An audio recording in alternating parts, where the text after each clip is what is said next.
All right, looks like we're back on. Welcome back. It is 1:13 p.m. We are going to continue with our today's agenda. Item 6.12, our 1 p.m. presentation and consideration of the housing work plan and proposed Lake County Housing Trust Fund. Ms. Judd. Good afternoon, board and staff. Thank you so much for hearing my work plan today. I look forward to any input that you may have. First, there are basically 4 components of my work plan. No problem. Your work plan disappeared. There we go. Next slide.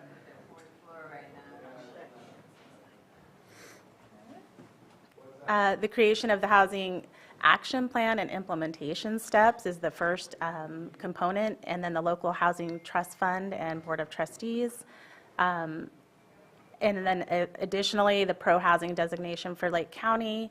And then essentially the partnering with the local organizations and tribal communities, nonprofit organizations, to have those conversations that are so important to have a meaningful housing plan. Next slide. The Housing Action and Implementation Plan is one of the key components that I would like to begin work on as soon as possible, given the board's approval. This would include these tasks that are outlined up here: stakeholder and community engagement, analysis of current conditions, gaps analysis, final determination of housing goals, identification of sites for housing, and very importantly, the action steps for a comprehensive manual that give all of the steps and outline and the resources to make that happen. The community stakeholder and organization is so essential for us to be able to get feedback and insight from the community and stakeholders so that we can share ideas and experiences and generate real solutions. Next slide. As part of this plan, we will also be looking at analysis of current conditions. Before we can move forward, we have to see where we're at and look at all the different facets regarding housing. Next in this process, we'll be looking at analysis of gaps and trends. It's so important just to see where we're at, where those gaps are, and where we would like to be.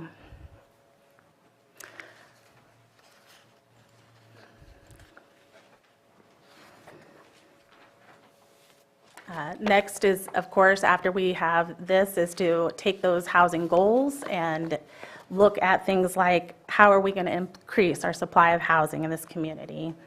Rehabilitation, preservation of its existing housing supply. Another aspect of this is something I have heard termed as pre-recovery. Essentially, in this area, we've had so many natural disasters. Let's get ahead of that curve, be proactive, and think of how we can do better for housing. And next, that's okay. The other things down there were increasing housing equity and accessibility and supporting opportunities to obtain substantial home ownership.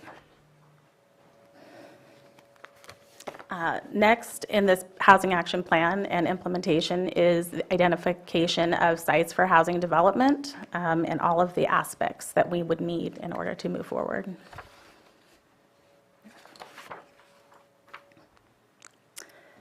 Okay, now next we'll move into the Housing Trust Fund. This is another aspect that we would like to implement.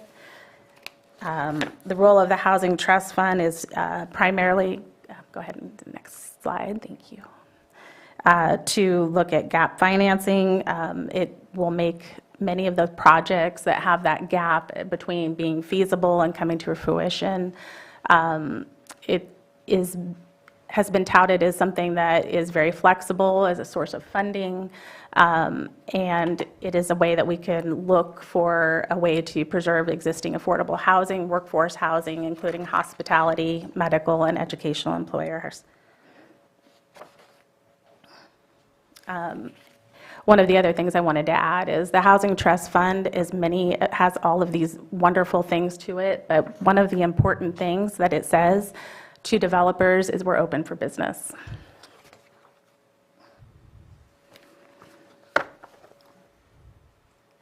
Benefits of the Housing Trust Fund, some of this is restated: consistency, dedicated revenue streams, leverage so that we can attract additional affordable housing projects and all full spectrum of the housing.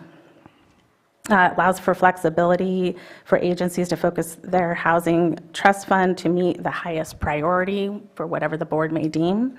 Economic multiplier, so if we're able to provide more housing, hopefully we can also generate a positive impact on the local economy.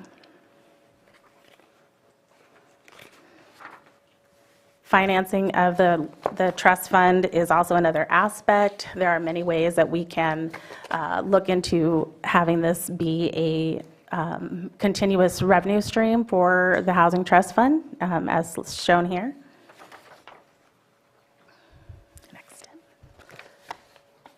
For next steps, the first thing would be to create a 7 to 9 member board of trustees with representatives from the county, board of supervisors, city council, tribes, and other interested parties.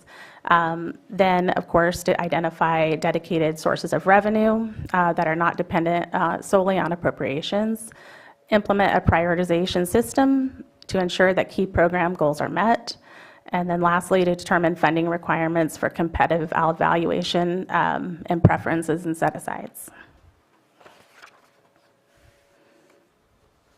Thank you. Next in the presentation is the pro-housing designation.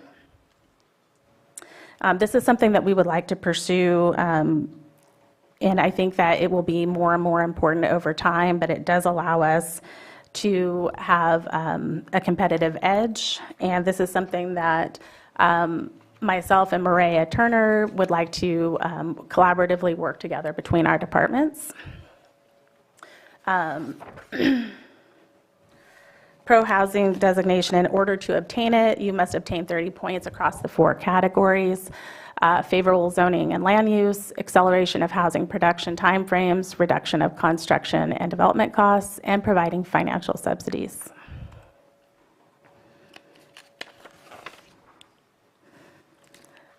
The pro-housing designation program provides incentives to cities and counties in the form of additional points and other preference in the scoring of competitive housing, community development, and infrastructure. And so these will be very beneficial for our county in order to pursue our housing goals. And lastly, and certainly not least, it's so important for us to build partnerships in our community. I think that those conversations, so that we're not in separate silos, and being able to connect and make those goals so that we can work together to improve our housing in Lake County is so important. And here I have a work plan timeline. Some of this, as you might notice, I do not have the pro-housing designation on here. However, kind of more focusing on the housing action plan and implementation initially. And that concludes the work plan presentation. And I'm open to any comments or feedbacks that you may have. Thank you very much for your presentation and all the attached material. Looks like we have a comment or a question from Supervisor Pyska. Thank you for this presentation. We've been waiting a long time for this, and so I'm really glad you're here. I'm really glad we're getting started on this. We've done some investments in the budgeting over the past couple of years to prepare for this. And I'm sorry I didn't ask you this before. We did allocate $2 million for the Housing Trust Fund. Mm-hmm. And I'm just wondering if that's enough. Is that enough to get us started? I feel like there's a pretty dramatic answer over here, but that's what I thought. Thank you for asking that. I think one of the things that we're going to look for is doing that with HCD, is doing a housing trust fund match.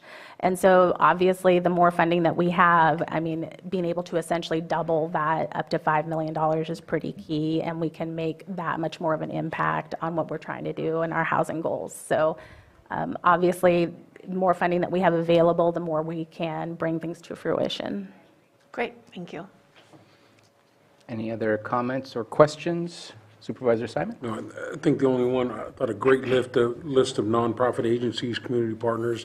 So you have Hammers for Hope on here, done a lot of great work, but also is Habitat for Humanity. We've got to throw that on the list.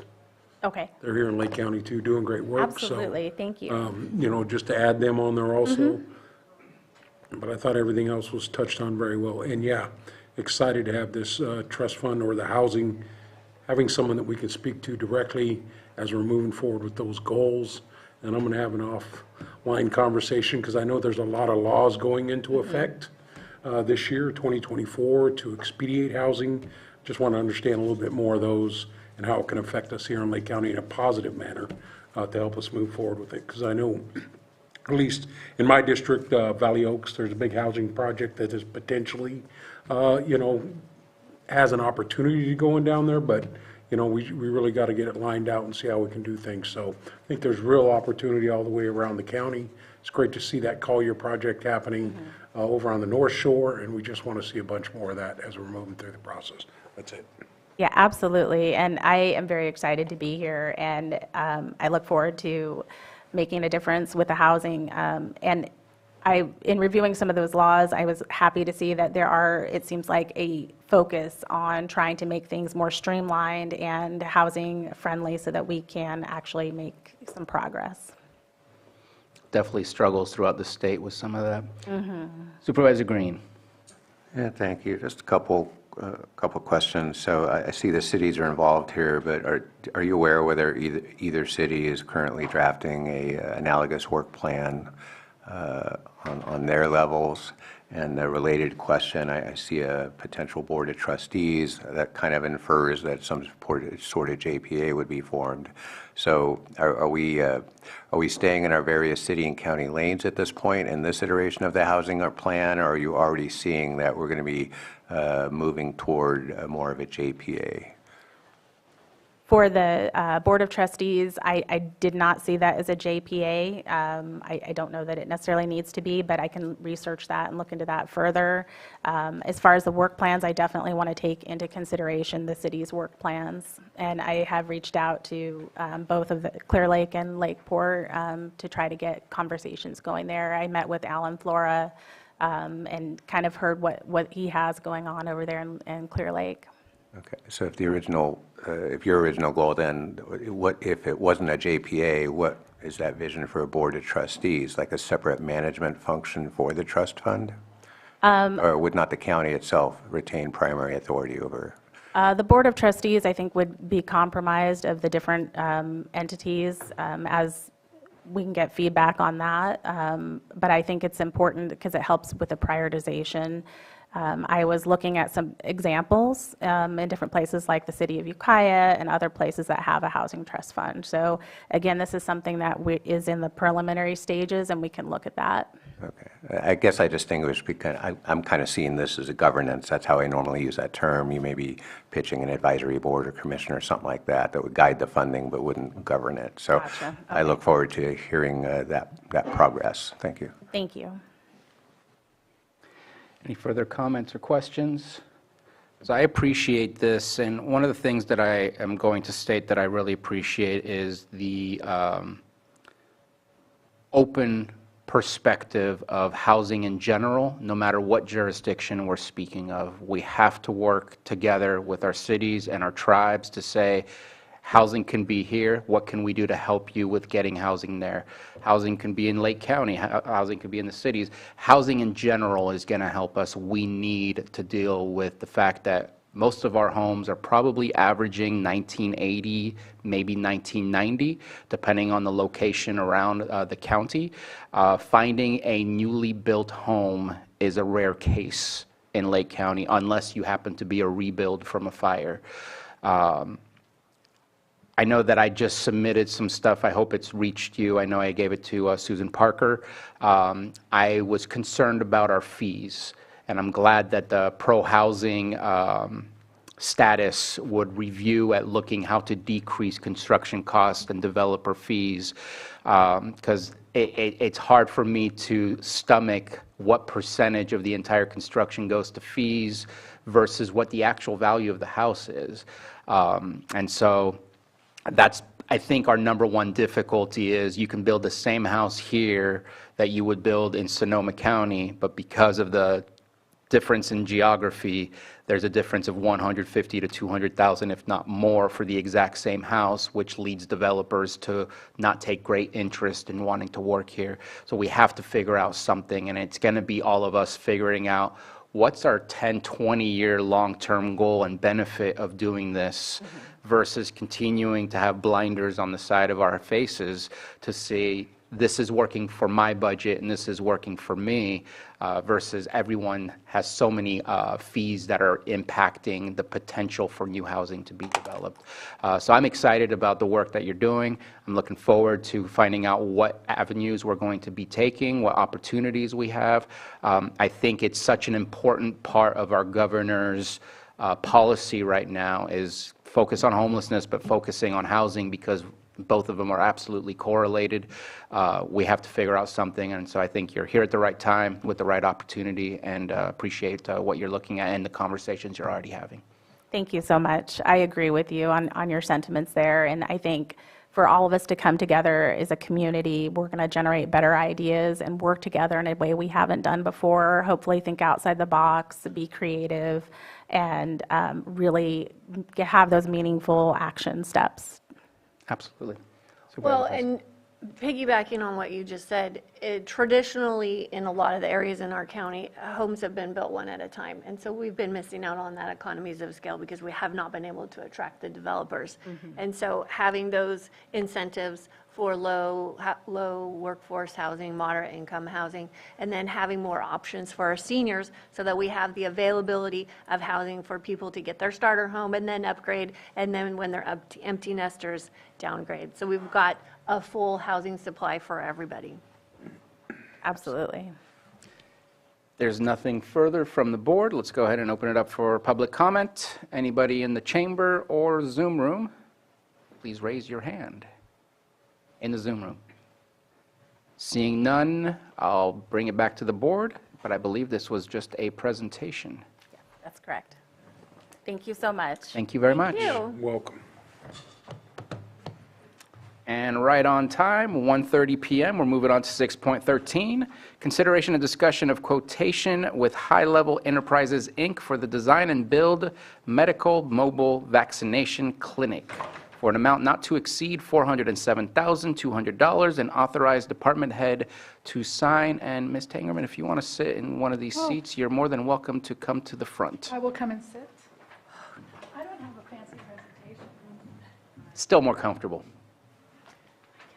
I'm just here to ask questions if there are any.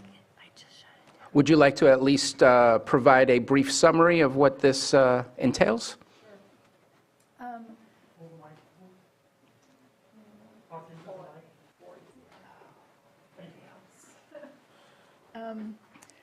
This medical mobile unit was actually a vision of Nurse Lynn's when she was here with us when COVID first made its entrance into our lives. And what this vehicle would do is put us out to the community regularly. It has exam rooms, it has freezers and refrigerators for the vaccinations. And as you know, hauling the vaccines is always this cumbersome thing. It wouldn't take the place of big clinics, but we might be past that mostly anyway.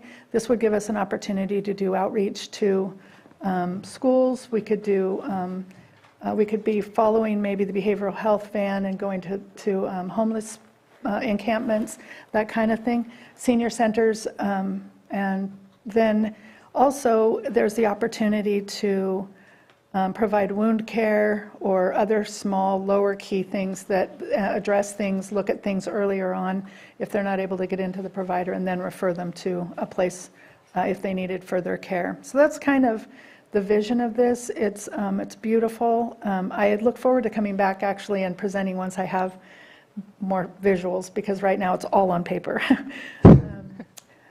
So yeah, so that's kind of this, and it will be coming out of COVID funding that we received. We talked to other communities and counties, and that's what they've done, is they've used some of this funding for this kind of outreach. And so we're really super fortunate. I'm really glad we're to this stage. We were able to choose high-level enterprise. All of the references came back stellar, under budget, as far as what we had to spend. And so I'm really excited. I'm very excited about this project. Thank you for bringing this to us. Any comments or questions regarding mobile vaccination van? Yeah, Not a van. super excited to see this. I was hoping the speaker could just identify herself for the record. Oh, I'm sorry, Kim Tangerman, Deputy Director of Public Health, Thank Lake you for County. that. And one reason I'm excited about this is, of course, the North Lakeport Shelter is a work in progress. And I had been talking briefly about, what type of support services might be needed out there. And this is by far the better mousetrap, probably, than attempting to stand up standalone clinics from time to time using the existing footprint of that building. But you just mentioned some other very exciting applications, including outreach to encampments and stuff like that. So super supportive of this, and also I share your excitement. It's going to be cool. Thank you. Any other comments or questions? So one of the things that I thought about when I was reading through this is for our emergency evacuation centers during emergencies, that this could be very useful as a point of contact. I was really happy to hear you speaking of wound care, not because wound care is exciting, but something other than just vaccinations are going to be capable using this mobile unit. And I was also thinking about how our schools, especially I think 7th grade is one of those key age groups where certain vaccinations are required or you cannot continue in public school, that could be a use of that mobile unit to go from different schools in order to try and make sure that they have those access to vaccinations. I see this as a potential first point of contact for healthcare. You mentioned going to homeless encampments or going to the shelter. So I think this is an absolutely great opportunity. Rather than waiting for people to come to us, we can come see them where they are. So this is great. And It's a great extension it's not of costing public us health. anything. I know. It's a great extension of public health. We've opened up for clinic in public health recently, doing more vaccines inside the clinic, which was super exciting, because now all of a sudden we've got babies crying down at the end of the hall, and it's like old school, like what we used to do. And so this just takes it that one step further when they're not able to come to us, but we can, like you say, hit them at the school when they're there and they're like a little bit of a captive audience, and we roll up in our snazzy looking van and get them caught up. So yep. Kelseyville's the only one that'll have an easy time with that, because every other school starts at the same time, and try to figure out where to go when everyone's starting at the same time is rough, but Right. we'll figure it out. Anything else? Just a real quick follow-up. Is there going to be any analog of staffing that we need to ramp up to accommodate the operation of this? And has that already been anticipated? Yeah, we've been looking at that. We have the staffing that does the vaccinations now. So I think to start, I think we would be pretty good. I don't know it's sustainable that way. I think we would need to look because it would leave public health on the light side of nursing. So we would want to take a look at that, but I don't believe that we would need to designate a specific person just for that. I think we'd probably rotate them through and give everybody a chance, just like it is now working clinics. They kind of rotate through. It's not one person's job. All right, let's go ahead and open it up for the public. Anybody wish to speak on this item? Seeing none in the chamber and none in the Zoom room, bringing it back, and we are looking to approve the quote that we have received. There's not further. I move to approve the quotation with High Level Enterprises, Inc. for the design and build medical mobile vaccination clinic for an amount not to exceed $407,200 and authorize the department head to sign. Second. If I may, Please. Mr. Valtieri, just to Time out. make further clarification, that would be the language of the motion, and as part of the authorization for the department head to sign the quotation and any other documents necessary to effectuate this quotation, as there may be other subsequent documents that needed to be signed as part of the motion. I amend my motion to state whatever you just said. Sounds I good. second it still. Okay, we have a motion and a second. All in favor? Aye. Any opposition? Hearing none, motion passes. Perfect. Thank you very Thank you so much. All right, our next timed item is at 2, so let's see if we can go through some of these untimed. What's left on here? We said 2:30, so we won't touch that yet.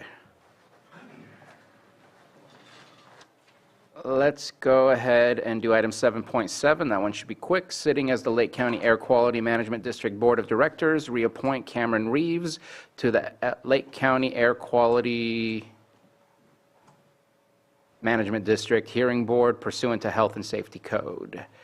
And so I know I did speak with Doug Gearhart, because typically we would see an application, but for the history of this board for reappointments, no applications are provided. So we have all the information on the memo in order to reappoint Cameron Reeves. Are there any comments or questions from board members? I guess my question would be, why don't we have an application process historically? And again, it comes down to, again, it's just boilerplate language, but having people sign the conflict of interest statement, I think, is good for all of our advisory bodies. The answer may be this district is not technically the county, but are we sitting as the board of directors, it looks like. So I guess if we haven't enforced our standard application and appointment process as we do for all our other advisory bodies, would now be a good time to start, or is everyone just comfortable with just having people show up and get appointed?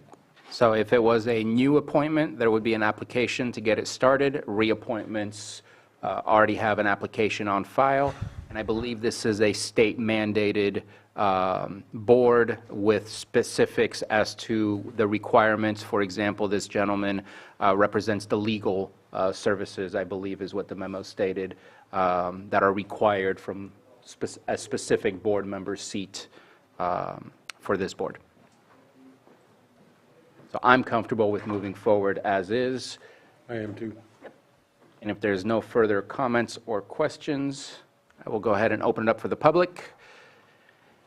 Does anybody wish to speak on this item? None in the Zoom room, and no one is rushing to the microphone, so we'll bring it back for action. Looking for approval of Mr. Reeves. Move to reappoint Cameron Reeves to the Lake County Air Quality Management District Hearing Board pursuant to the Health and Safety Code. Second. We have a motion and a second. Johanna can choose who that was. All in favor? Aye. Aye. Any opposed? And motion carries. Thank you very much. Moving on down, 7.8, consideration of 2024 committee assignments for members of the Board of Supervisors. And I will leave that for us to discuss.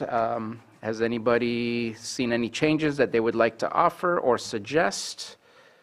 I do. Please. So for the Risk Reduction Authority, we've been asked to, all the directors have been asked to have an alternate, and I think it would be appropriate to have staff be the alternates for these two seats, so we kind of eliminate some comings and goings with different board members, and the staff typically attends the meetings anyway, so would already know what to do. So I recommend that the alternate for the board be CAO Parker or her designee, and for Watershed Protection District, the Director of Water Resources or their designee.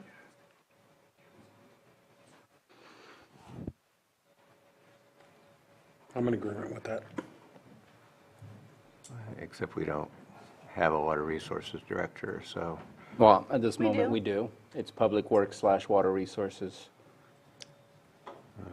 We only had a conversation. We did not make the actual split quite yet. I understand that that is the request of the risk reduction in the way that every member has an alternate, and the way that we're set up, it's two separate agencies that you represent. One is the county, one is the watershed protection.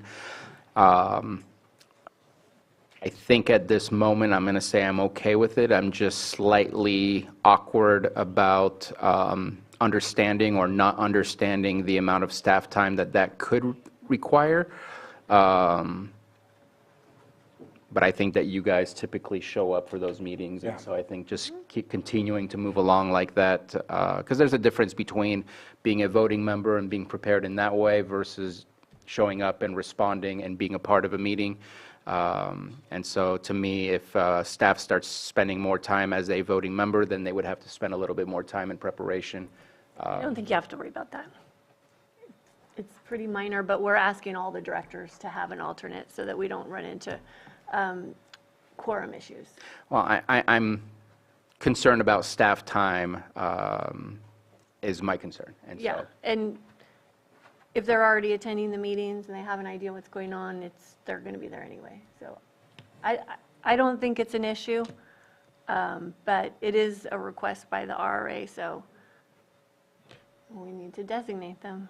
just a quick conversation, quick question. Have you had a conversation with both Susan Parker and Scott De Leon about them being Well, I did appointed? email CIO Parker yesterday. I did not have a chance to connect with Scott last night about it. He's probably on Zoom. I don't want to put him on the spot and ask him if he's okay for him to say no. That would, I don't think that he would do that. I'm okay with moving forward. Again, always looking to limit the potential staff time dedicated to another JPA if possible. But I think at this moment in time, I'm okay with moving forward.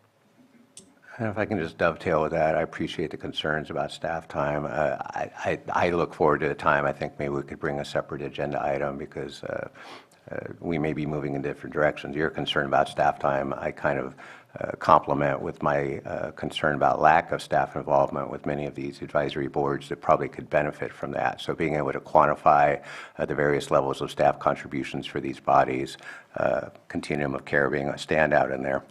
So I'd look forward to, if there was board consensus, bringing back a separate item at a future date, but I don't want to hang it up on these appointments. My only clerical suggestion for continuum of care would be to add the phrase executive committee, because that is the appointment being made to that. That's the governing body, that's the Brown Act body, and there are other county department heads and officials and city people that belong to the COC general membership. So I think that clarification would be helpful. And I'm okay with that change. Yes. And CAO Parker just texted me that she's fine with it.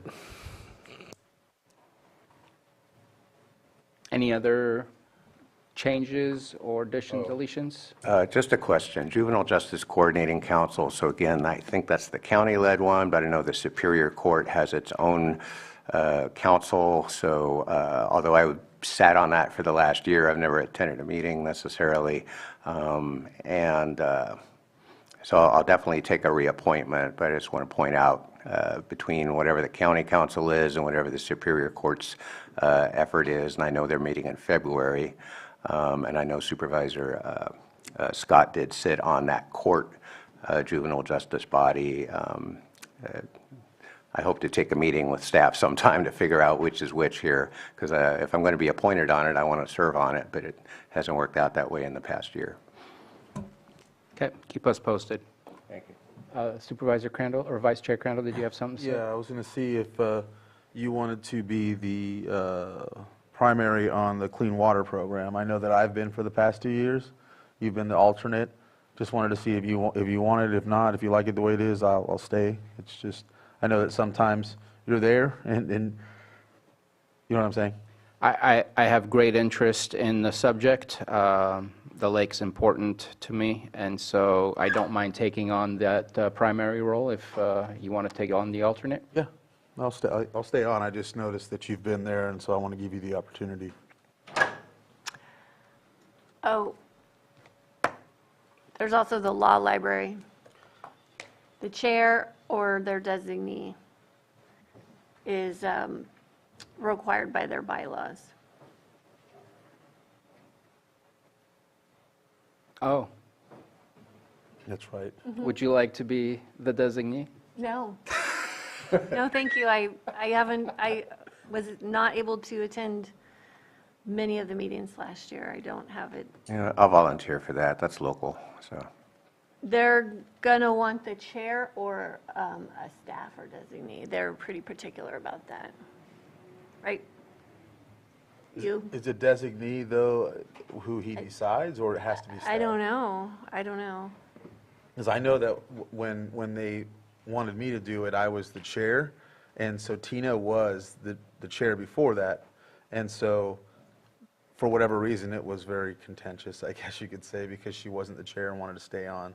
And yeah, I don't, If we can get the details to that at this moment, let's go ahead and put my name in there. I'm not sure that I can, yeah, I think Thursday at noon is an okay time slot. the judges are on it, so they do like a noon, yeah. It's only 45 minutes. They have a Yeah. free Zoom account.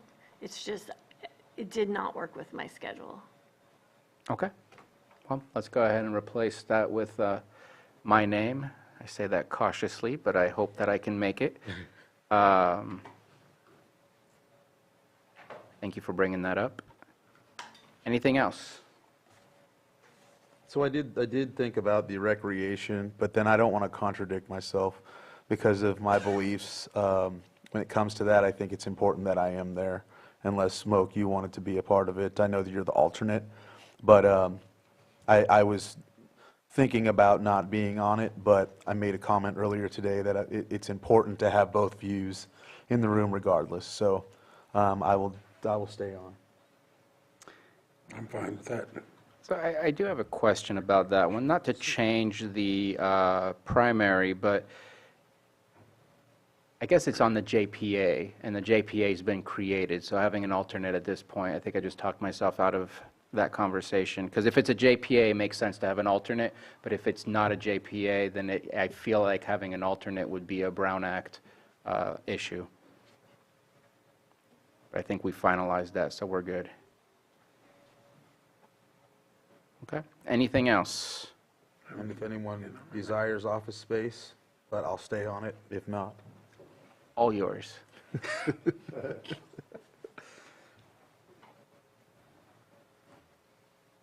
All right, are you guys ready for me to open it up for the public? Yeah. Any public comment on our committee assignments? This is very controversial. All right, bringing it back for approval, as amended. Could we get a restatement of all the changes we just threw at everybody? If we're going to do it as amended, I want to make sure those that are keeping track of the amendments have them all.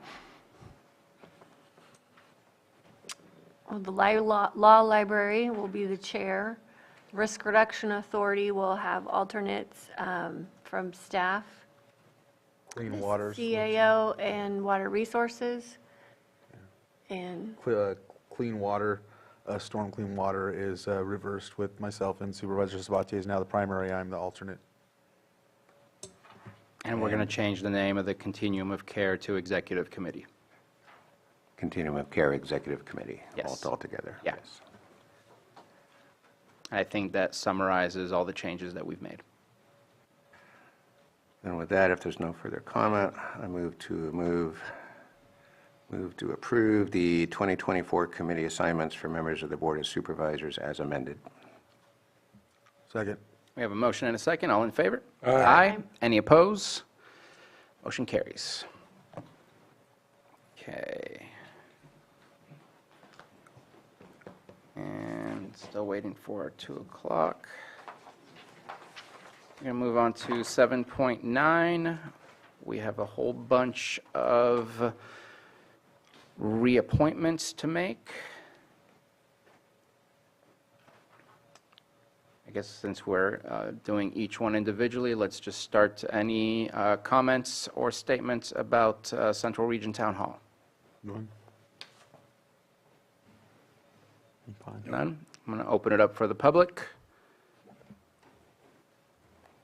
We have John Carlson and Atlas Pearson. And seeing none, bringing it back to the board for action. Mr. Chair, I motion to appoint Atlas Pearson, or reappoint Atlas Pearson, and appoint John Carlson to the Central Region Town Hall. second. We have a motion and a second. All in favor? Aye. Any opposed? Motion carries. Fish and Wildlife Advisory Committee, we have Luis Santana, Nellie Dorn, Daniela Cazares, and Michelle Scully.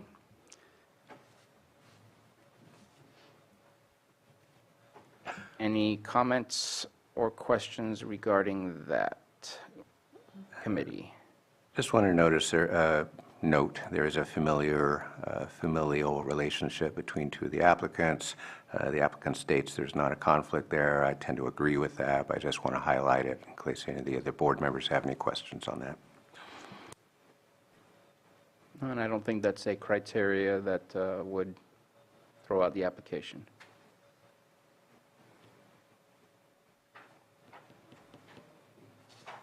Okay. And let's open it up for the public.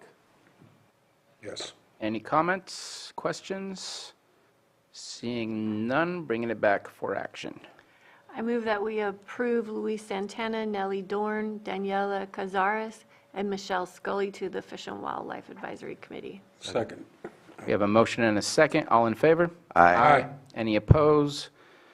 And just to add, when we don't say the specific categories that they fulfill, we're going with what was already in the memo to keep it as simple as possible. So moving on to Lake County Ag Advisory Committee, we have 4 crop growers, Bruce Merrilees, David Weiss, Pat Scully, and Sharon Zoller. Any questions or comments? Seeing none, open it up for public. Any comments or questions? And seeing none, bringing it back to the board. Mr. Chair, I move that we approve Bruce Merrilees, David Weiss, Pat Scully, and Sharon Zoller to the Agriculture Advisory Committee. Second. We have a motion and a second. All in favor? Aye. Any opposed? Motion carries. Lower Lake Cemetery District, we have 2 for general membership, Cheryl Craddock and Michael Dean. Any comments or questions? No. Seeing none, open it up for public comment or questions. And seeing none, bringing it right back. Mr. Chair, I move to approve Michael Dean and Cheryl Craddock to the Lower Lake Cemetery District. Second. Motion and a second. All in favor? Aye. Any opposed? Motion carries. Next, Lower Lake Water Works District 1 Board of Directors. We have 3 public members, Jean Yannick, Robin Evans, and Charles Farrell. Any questions or comments? Seeing No. none, open it up for public. And seeing none, bringing it back for action. Mr. Chair, I move to approve Robin Evans, Charles Farrell, and Jan Yanitz to the Lower Lake Water Works District 1 Board of Directors. Second. We have a motion and a second. All in favor? Aye. Any opposed? Motion carries. Scotts Valley Community Advisory Board, 2 members at large, Greg Scott and Joel Coble. Any questions or comments? Seeing none, open it up for public comment or questions. And seeing none, bringing it back for action. All right, I move to reappoint Greg Scott and to appoint Joel Coble to the Scotts Valley Advisory Committee, Council. Second. We have a motion and a second. All in favor? Aye. Any opposed? Motion carries. Western Region Town Hall, we have a member at large, Kate Parenkema. Thank you for correcting me. And any questions or comments? Oh, there's also Tim Chiara. Oh, sorry, I didn't go to the next page. I apologize. Tim Chiara as well for the Nice member position. And still no comments, no questions. Open it up for the public. And seeing none, bringing it back. Mr. Chair, I move to appoint or reappoint Kate Parenkema as a member at large and Tim Chiara as the Nice was one of the Nice representatives. Second. We have a motion and a second. All in favor? Aye. Any opposed? Motion carries. All right.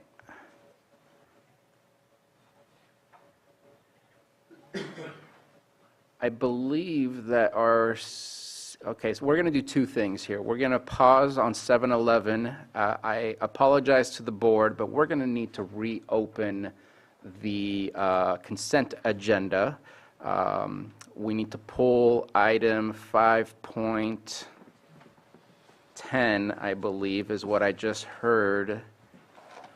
Yes, 5.10, and we also moved 5.11, 5.18, and 5.9. So when we reopen, we have to approve everything except for those four. So if I can get a motion to reopen the consent agenda, please. So moved. Second. We have a motion and a second. All in favor? Aye. Any opposed? All right, moving forward. And if we can then approve all of the consent agenda minus those four items, please. Again, 5.9, 5.10, I'm confusing myself, 5.11 and 5.18. Thank you for the help. So moved. Second. We have a motion and a second. All in favor? Aye. Any opposed?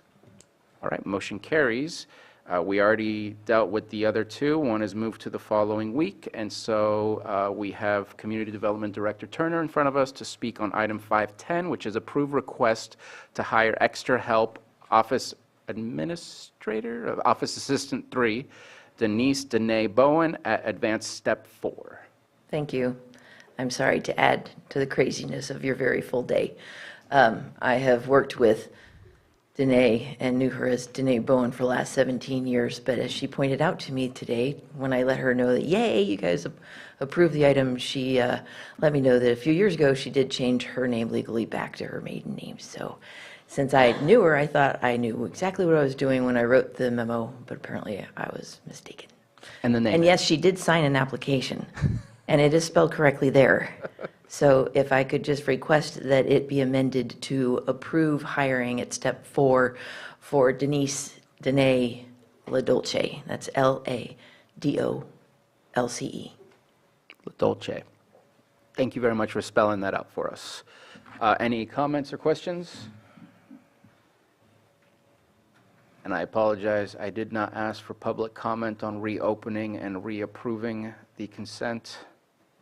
I'm looking at you, Mr. Guintevano.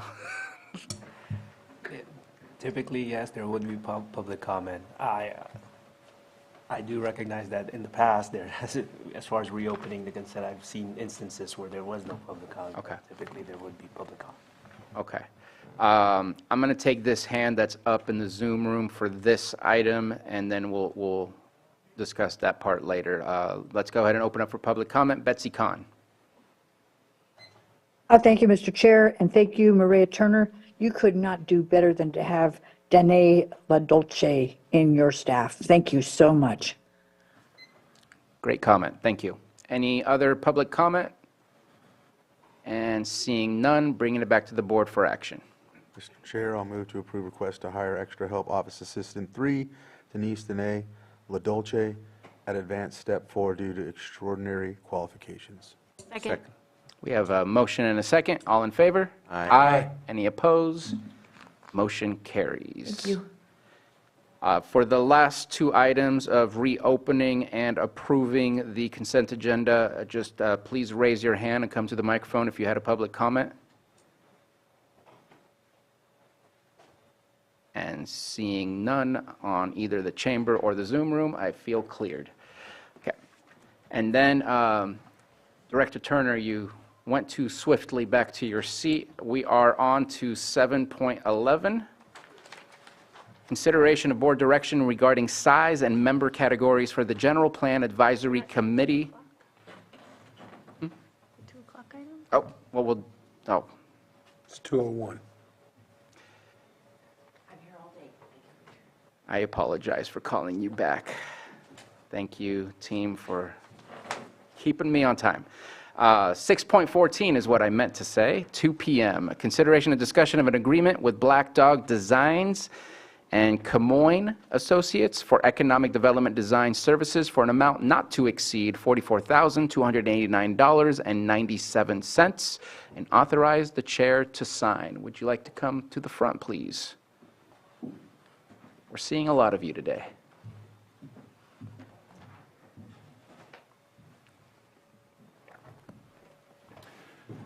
Good afternoon, Board.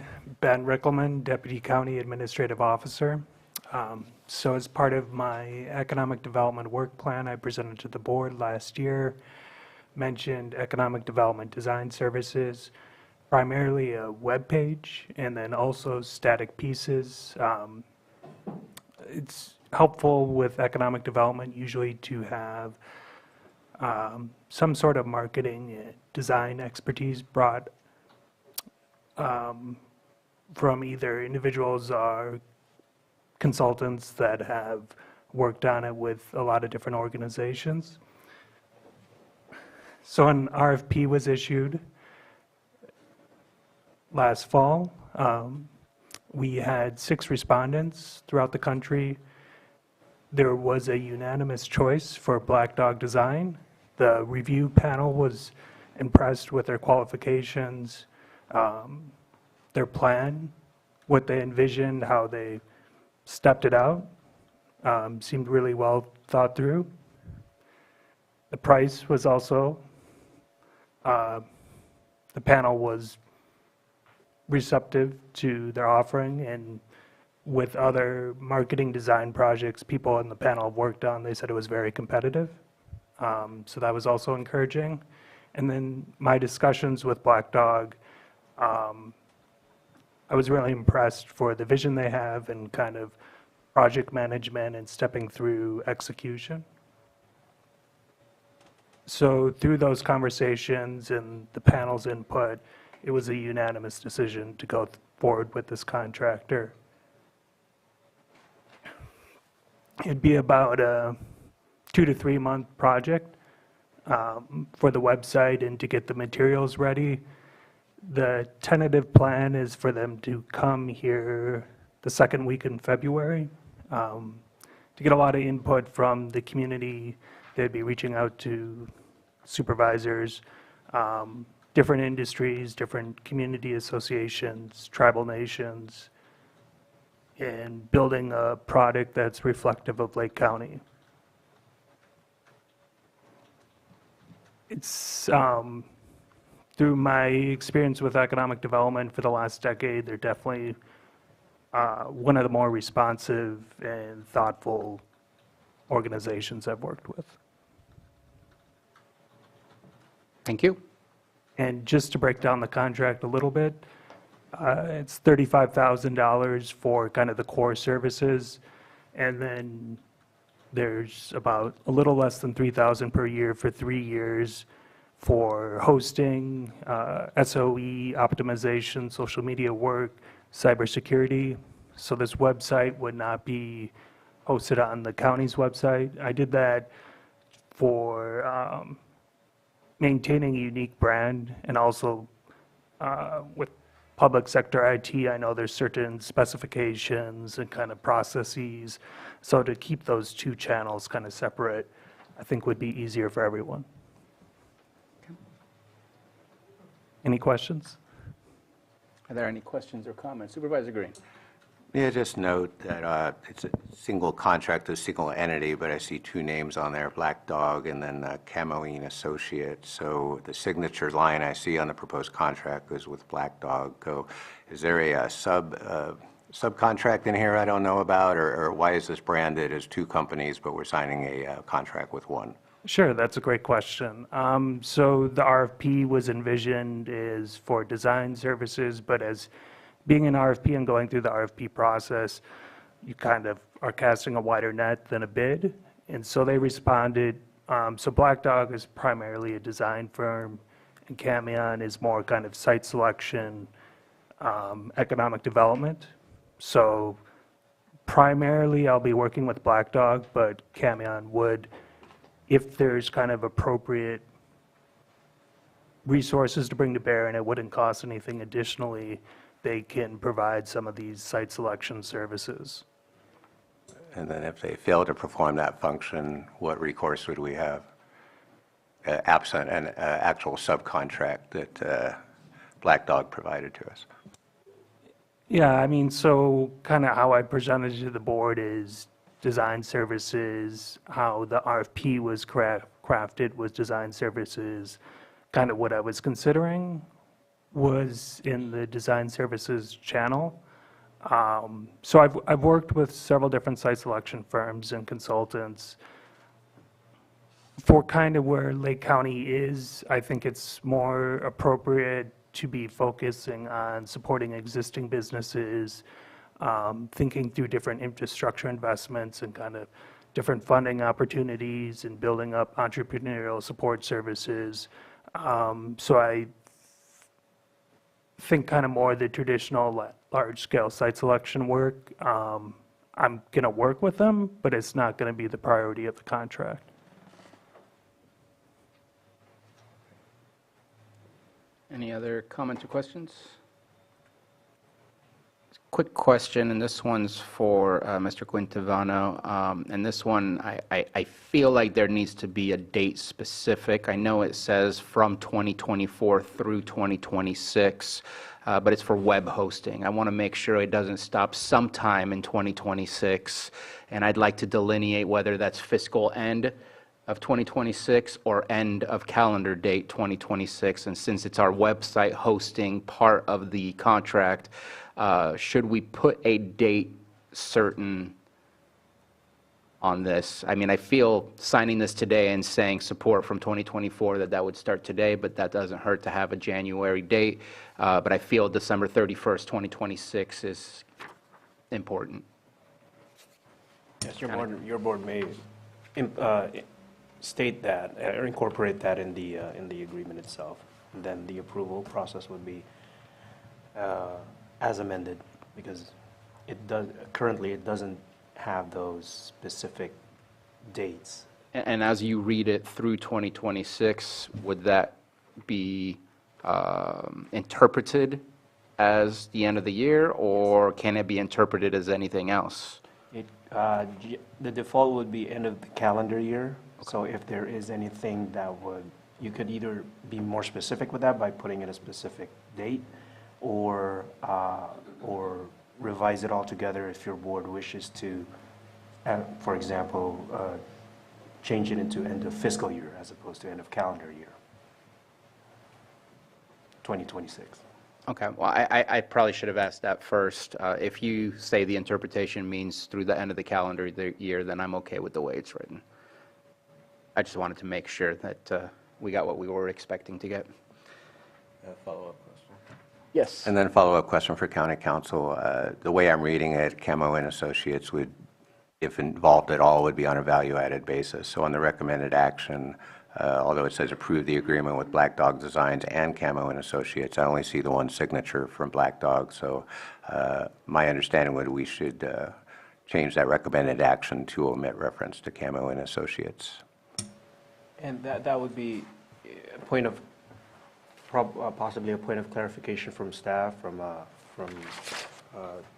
Deputy County Administrative Officer Recommend, if Black Dog Designs and Camoin Associates are essentially one company, then one possible way around it is to just include a reference to Camoin Associates to the signature field, either by way of revising what was already signed on that signature field, if they are one company.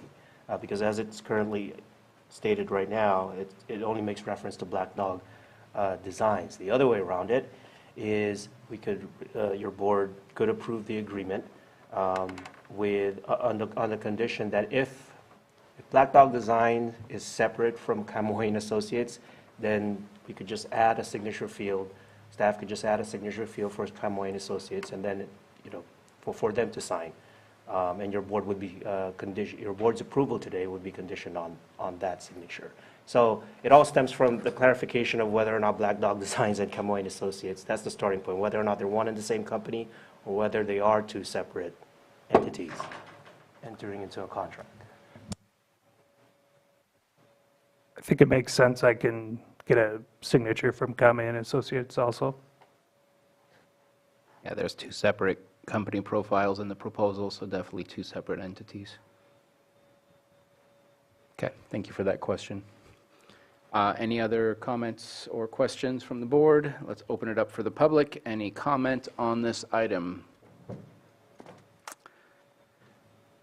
Seeing none, I agree with changing the signature page to make sure that both agencies that we are contracting with are there. Don't know how the rest of the board feels, but I'd like to see that as an amendment. In agreement. Looking for action. If Lloyd can restate what he said, I'll go so moved.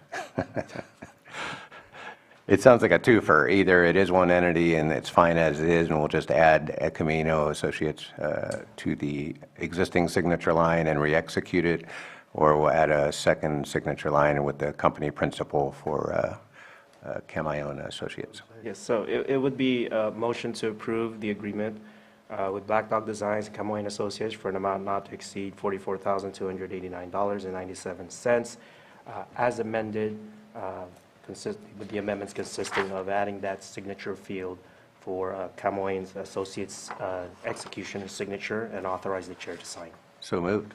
Second. We have a motion and a second. All in favor? Aye. Any opposed?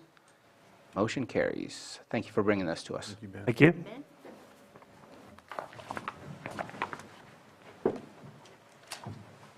Okay. Almost skipped you, Ben, sorry. You're right on time. 7.11, consideration of board direction regarding size and member categories for the General Plan Advisory Committee, GPAC. Community Development Director Turner, welcome back. It's great to be back. So work has already started since the board approved our agreement with PlaceWorks for our planning project consultant. We have met with them regularly to work out a community engagement plan, as well as the beginning documents such as the notice of preparation for our EIR that you should be receiving shortly in your email boxes. For those folks just finding out about the general plan and area plan update project, these are community vision-driven documents. The general plan is the community vision for the next 20 years for the county, the unincorporated areas of the county. The local area plans, of which there are 8, are the community's vision for the next few years of that particular community. So it kind of zooms in on the characteristics that make that particular community unique, as well as planning for their future. Because community vision and transparency are so important during this process, we're going to have a general plan advisory committee. This is very typical. It's very standard for all of these similar projects. What you have before you is a list of possible categories, membership expertise. The purpose of the General Plan Advisory Committee is to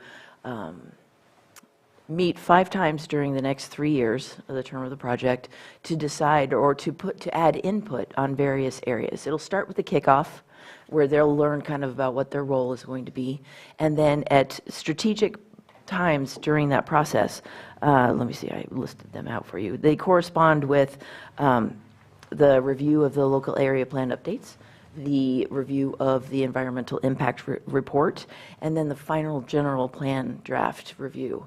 Those will all correspond with GPAC meetings so that they can add additional input for the board to consider. So the GPAC, both its size and the categories of membership, are entirely up to the discretion of the board. So I would prefer no more than 15, just because, as y'all know, when the meetings get really huge, it's hard to sort of herd all those cats. But so 15 seems to be pretty workable. And also the list that is at the bottom of page 1 and then extends on to page 2, I have highlighted the recommended categories. This is my own recommendation. Feel free to just use it as a launching point. If you've got other categories that you think would be more appropriate, that's the purpose of bringing this to you today, is to gain direction on both the overall size of the GPAC as well as the membership categories that the board would prefer to see reflected in representation on that committee. and I'm happy to answer any question. Oh, if I could just take a real quick bird walk, going back to that notice of preparation for the EIR, that will be a public meeting. It is scheduled for Wednesday, January 24th from 10 to noon here in the board chambers, and we will be seeking input regarding the EIR scope of project. I don't have any more details because I've never actually gone to one yet, but I will be very well informed before January 24th. Should the public have any questions, feel free to communicate with our department. We have a new email set up that will be the best way that we're going to be able to collect all of our public input. It's going to be Lake County 2050, so that's Lake County 2050, all smashed together with no dots, at lakecountyca.gov. So I wanted to just take that moment, thank you for letting me birdwalk for a second, so that we can use every single opportunity to reach out to the public and engage everybody where they are. And now I'm happy to take any questions you might have on the GPAC. And that was January 24th at 12, you said? January 24th from 10 to noon. 10 to noon. We will have additional meetings in the future that will be in the evening. We're just kind of jumping around so we can catch people at all times that might be convenient for them. Okay. Any comments or questions? Supervisor Pyska? I think I like the list that you've got bolded. I think you're probably right to not want to go over 15. When you look through some of the old area plans, they had committees assigned similar to this for each area plan. And we're not doing that this time. So, right, we're not doing that for each area plan. No, we're going to have 3 public meetings for each area plan. We're going to start with kickoffs at the municipal town halls. Right.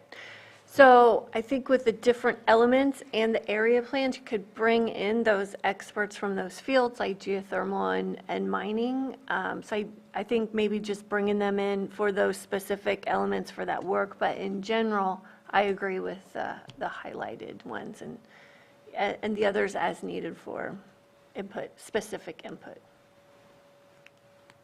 Supervisor Green? Yeah, thank you. No, there's like 3 basic comments here, so I'm not going to demand immediate answers as we go unless that's easier for you, but I just want to note this is presented as kind of an advisory committee. We talked briefly, it may be more of an ad hoc, but at 3 years and change, it's going to be one of the longest running ad hocs I've ever seen. One reason I mentioned that on a prior agenda item, we kind of didn't want to give supervisor input on an ad hoc committee, but for something like this, and given the current proposal for the membership of the advisory committee with no supervisors proposed, a couple issues there. One, when we do drill down into the area plans, the question could be, could a sitting supervisor contribute to those discussions? Would that require separate direction from the board, et cetera? So I just want to distinguish between what is presented as an advisory committee in name, at least, and an advisory committee. At least many of the committees we just approved appointments to may have a supervisor or even 2 supervisors on them, but there's no supervisorial input expressly provided for here. So that's one question.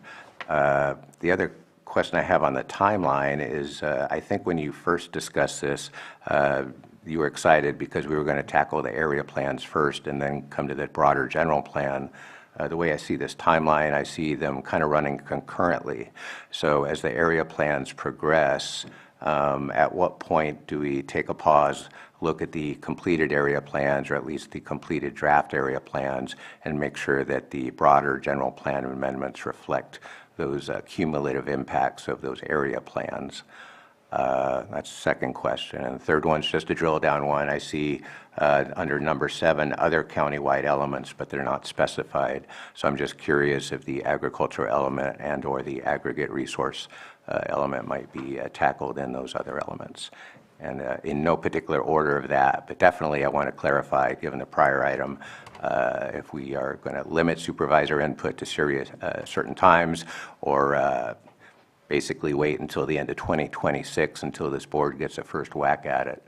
I would like some input from you on that, and I'd like some input from the board on that when we get to that. Thank you.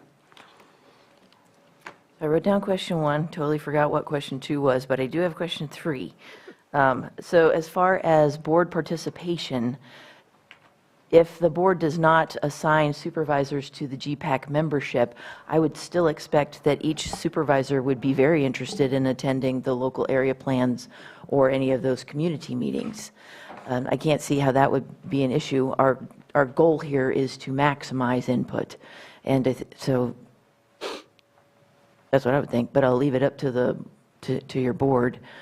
Typically, that's how it has gone in the past. Supervisors for that district are usually very involved with the community meetings, and in fact, it's extremely beneficial because you're getting a lot of public input that we may not see. And so it's helpful for you to stay apprised, which is one, while you're on why you are all on our stakeholder notification list, as well as why it'll be really helpful for us if you are actively participating at the community meetings for the local area plan updates. One thing I just wanted to point out is because our local area plans are so outdated, we flipped the normal routine of making a robust general plan, which includes the 6 elements required by law, as well as the 4 elements that are unique and customized for Lake County, which is the agriculture element, the aggregate resource management plan, the geothermal resource management, and the one that's about resource conservation specific to Clear Lake. So those will all definitely be included in that general plan overall. That might have been question 2. No, darn, that was 3. So anyway, looking forward to robust supervisor involvement, whether or not there are supervisors appointed to the GPAC. What was number 3? I'm still not getting it back. Or 2. It was wonky. So the way I saw the timeline here, and again, you may have not even prepared this timeline, maybe the consultant did, but the way I read it, the local area plan updates were tracking early and often, but the general plan overview document comes up early, but then it doesn't come back for a refresher. Wouldn't you expect the general plan, the master overview, to be influenced heavily by the ultimate outcome of the area plans? Absolutely, and we designed it with just that in mind. Because those area plans are so outdated, we couldn't very well design a relevant general plan without updating our community visions. And so that's what we're doing. That's why the area plans are listed higher on that timeline list, because we're going to do the depth of that work, and we're making them actually the robust documents, the ones that will contain a lot more of the information. And then the general plan will include the things that are required that maybe had not been addressed in the local area plans, including those 4 standalone elements. So absolutely, the whole purpose of jumping right into those local area plans is to use that data to inform the general plan itself. Thank you. Any further comments or questions? So my question that I have is, on the list, there are, and I'm just going to name a few, fire districts, water districts, I would assume tribal government, unless you meant something other than that when saying tribal. They all receive this information through RFR, when eventually it has to go through the RFR. Is that a duplication of work by having them as part of the process as a committee and also being able to provide their own personal feedback through the RFR process? I'm just looking to maximize community input and knowing that agency input will be submitted at one point in the process because we can't skip that part. Just kind of curious about that. I don't know that it necessarily would be duplicative, because as we go through the environmental process, we do have the SB 18 and all of the tribal consultation processes embedded within that. And so the separate tribal governments will all have an opportunity to review and comment on the environmental as well as the overall plans as they're moving forward. If the board would prefer then to not have that one, but put in another one, because we know that the tribal governments, and you're right, I did mean governments, that we've still got them in our plan to be included. It's up to your board. And again, I think water districts, fire districts, I know I saw the cities were in there, at least not highlighted, but in there, those are all the same in the sense that they will receive the RFR for any feedback whatsoever. I'm just looking to maximize community input, knowing that agency input is already a part of the process from all of those. I think I like some of the highlighted. I do like the airport. Somebody that understand, maybe that would be from our county department or maybe not, but somebody that understands the needs of airports and surrounding land areas and its impacts. I also feel like maybe the TID or somebody from hospitality, like we have cannabis and ag, but we have nobody from tourism in the sense of like restaurants or hoteliers or things like that that I can see on here that I think would be, I mean, it does say business association, but I feel like the impacts to our TID, to our tourism, should be in our thoughts as we improve or revise our general plan. Just wanted to put that out there. Thank you. Also, I'd like to take this opportunity to point out, as the board knows, a couple of the items that are embedded within our safety element, which is the climate vulnerability analysis as well as the countywide evacuation report or plan, those are going to be regional. They're going to include data from the cities. And so we do have a sort of a separate team already set up with the city managers and PlaceWorks and our staff working on gaining the city information as we move forward with those studies too. So our goal is to keep everybody involved as much as I can get them to participate. I'm just asking people to hang with me for 3 years. Definitely. And I'll leave you alone. Yeah. Looking to get any feedback from the statements I made from my colleagues. I see Supervisor. I don't have feedback for yours, I just have feedback. Okay. what I want. Or other feedback. So are these basically, so like when you say fire district, is it specific to the area plan that they'll be in? Or is this just all encompassing? This would be one member of a fire district representing on the General Plan Advisory Board. As we do move forward with the local area plans, those individual districts will all remain involved, just not assigned to the overall General Plan Advisory Committee. And so when you say homeowners association, there's quite a bit, so you're looking to find one from those and have them a part of it? We prefer to have, if the board does want an HOA representative on there, we prefer to have one from one of our larger communities, so like Hidden Valley Lake or the Riv, somebody like that. And the water district's the same, something like that? Okay. And then I know that there's quite a few business associations. Don't know which one we're going to choose on that, but quite a few. If it helps, after the board gives us the direction moving forward on the GPAC, we're going to work with Johanna and the administrative office in order to put out a press release. And so the goal then is to get applications, our standard advisory board application in from the people. So I think that at that point, then we'll bring it back to the board so you can consider appointments. Okay. Supervisor Green? Yeah, just coming back to the number and the composition, I do take your point to heart. You know, how do we get these community groups? It's kind of assumed some of these agencies and organizations will be able to contribute. I think the larger point is we're all going to be able to contribute, supervisors included this time, but you don't need a seat on the GPAC to express those opinions.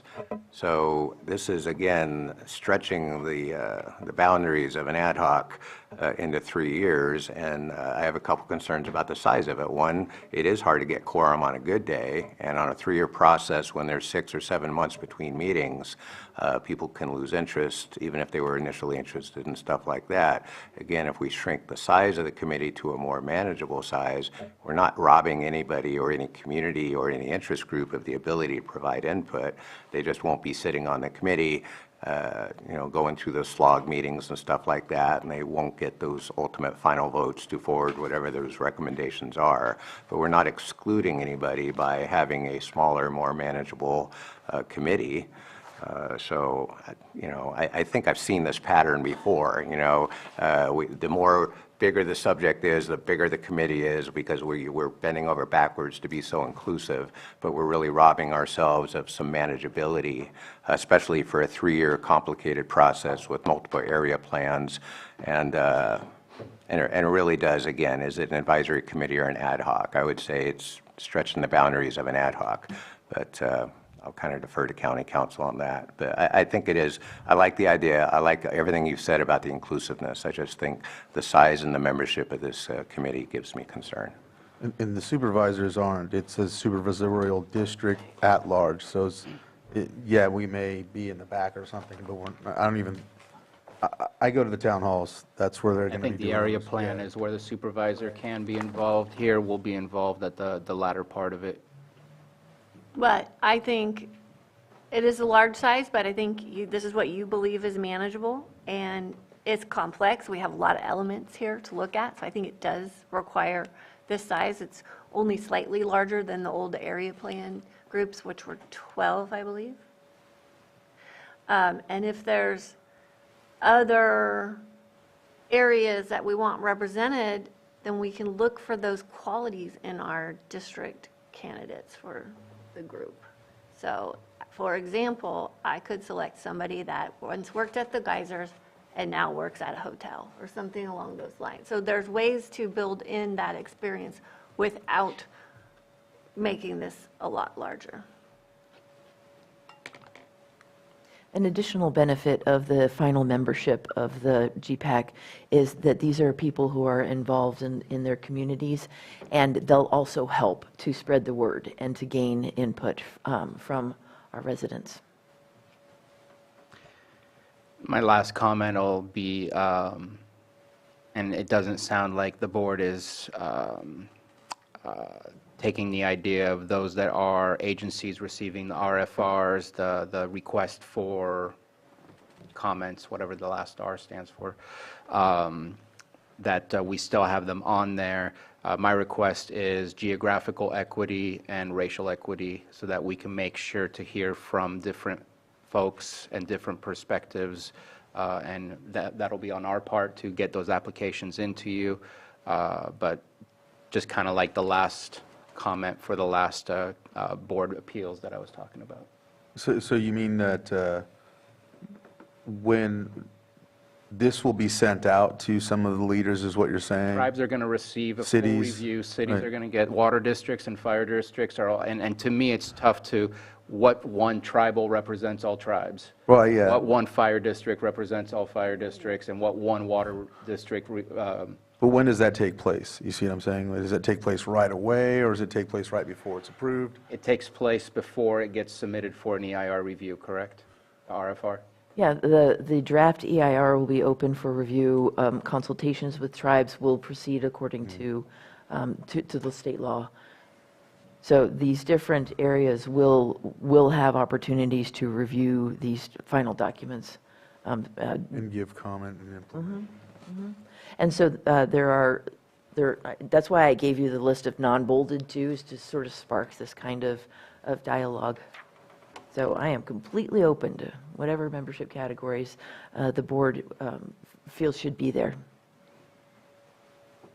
And whatever size. I think 15 should be your maximum. I already feel that that might be a very wieldy membership to make sure you have quorum and are able to navigate through the conversation in an efficient way. So that would be the highest number that I would agree with. And as far as the RFR process, it's a matter of is it too late, or maybe those comments should have been made earlier before all the work was made, before it got to the point of asking for comments? So early could be beneficial versus later. Everybody will have the chance to comment, but maybe earlier is better to have that, those groups being involved in the conversation. I'm open to anything, just trying to make sure that, again, geographical equity and racial equity as much as we can so we can hear from everybody. So typically, we do reach out to the other agencies very early in the draft process. We'll have like a department draft or an admin draft before we get to the public review draft. And so these other agencies, and we will reach out to them specifically if we think that there's at all a link, as well as some others. But we reach out to them during that internal draft review because we're dependent on a lot of their data in order to inform that plan.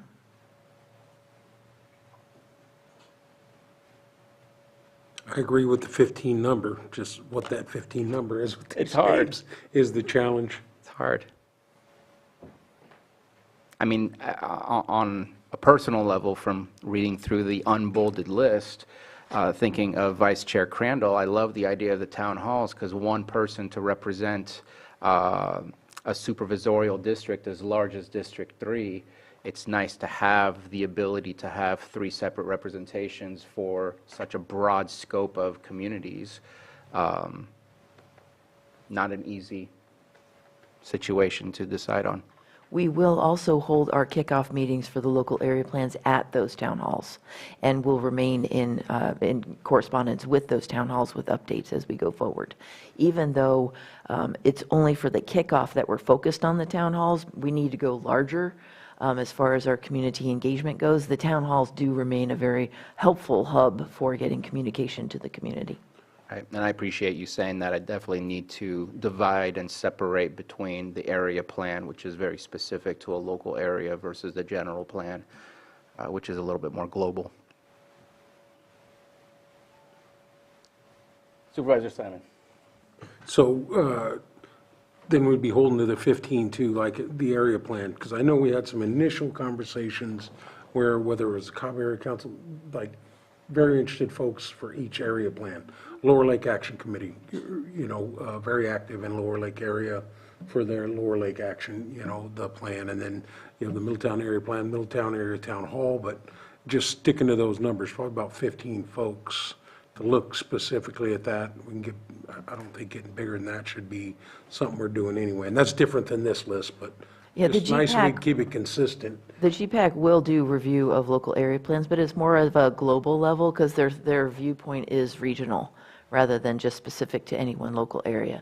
We should better have done our jobs and gotten robust community response in order to really present something that represents the vision of that local area, planning area. And just going back to the town halls, choose your poison. So yeah, we could add a seat for each of the town halls, but again, if you're already coming out into the field to do field work and probably coming to all of our town halls in that, you're going to get input not just from one town hall member, but all 5, right? And all the communities that come to that town hall. So again, the goal of soliciting robust input doesn't necessarily require having a seat for all 3 years of this committee, right? It's kind of one reason why I didn't bold the town halls as a recommendation, because it would be helpful to keep it to 15. And also, the town halls are definitely not going to be neglected during the process. Now I get it. All right. Yeah, so the bold is 15. I'm okay with that recommendation. Sounds like some other people may want to sub in and out of that, but I like that proposal as it's presented. Awesome. I'm hearing consensus on 15. What kind of 15? I think it's good. Okay. It's good. I think there's a lot of other ways to get the other unbolded groups in there. And we're gonna have the town hall, the area plan, regional area. I think this is a good place to start. We have to start somewhere, and this is what you've recommended. You're the expert. This is your process. This is what I like. So we have, I believe, 2 who have nodded their heads to the 15 that are currently Yes. bolded. We have 3, and I say that makes consent. I just wanted, before public comment, to say at least what we're looking at. So we have 3, so that would mean we are looking at the 15 that are bolded. So let's go ahead and open up public comment. I see none in the room. And let's open up with Elizabeth Larson from Lake County News.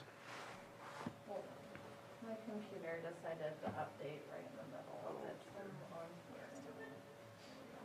Is this coming through?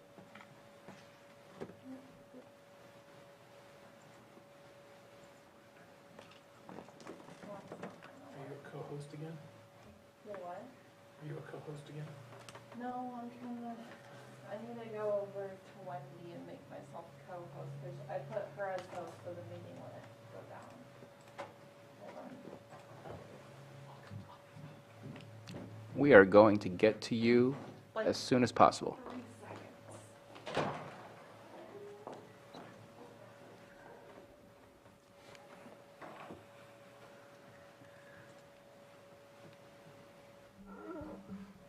If you'd like me to fill the dead air, I can talk more about the general plan project.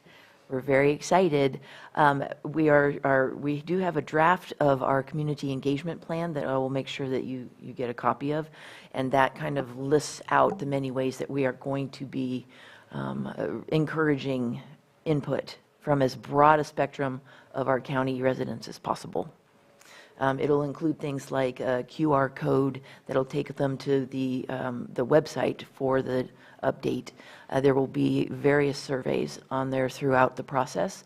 It'll be a way that we can hand somebody a business code with a QR code as they're just walking down the street minding their own business, and then in their own convenience, or at their convenience, they can link in and give their input.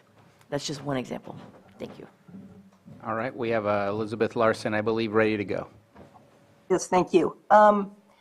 So I realize that you have a long list of topics, of groups, but 3 groups I didn't see: school districts, faith-based organizations, and historic preservation and protection organizations. And so, considering that you already have a lot of other groups, do you have any plan for specific and targeted outreach to these groups? Because for some of them, especially if you consider faith-based organizations, their missions are changing so much in the footprints of their current buildings and zoning that what you do with the general plan is going to have a lot of impact on a lot of them, and they may not realize that. And so I'm curious if you are thinking about maybe breaking out, doing a specialized county website that's specifically about the general plan, making sure you've done, again, targeted outreach to these groups. And I believe for the purposes of, I think earlier today you were approving a change or support for a change to the Brown Act that would allow certain committees to continue to meet virtually. So are you thinking about anything like that? Just real quick, as a clarification, education is on the list, which I think would cover school districts, as well as LCOE and potentially our community colleges. But if you can respond to... Sure. Originally, I had LCOE on there just because it is involved with all school districts. However, I thought it would be better if we broadened it to education rather than just limit it. And I think maybe the third one was an environmental group. Which is on there. Which is included, yes. Faith-based. And the last one was The first one was faith-based. faith-based. It was historic preservation. It was not environmental. Oh, sorry. Okay, historic preservation. That was not on the list, but this is up to the board. However you would like to amend it would be fine.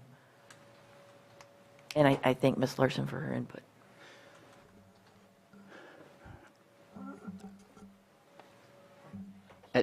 Thank you for that. I do want to respond that I think it's difficult with 15 already on the list, and I don't think that any on the list are unnecessary. But I do know that we also have the Heritage Commission. We just need to get more people on that commission, and that maybe they can have a review of this update to the general plan and providing their guidance on their thoughts. That might be a way, kind of like the RFR process, for them to provide feedback from a specialized group looking at that. We do need to fill the group in order for them to be able to meet. Right now, we're still at 3 out of 7 people on that, but that would be one way. With the complications we're already having at the board in the discussion of who are the 15 or who's on there, adding more opens the door for potentially others, but I think there's an avenue for them to provide that input as long as we commit to getting that committee filled.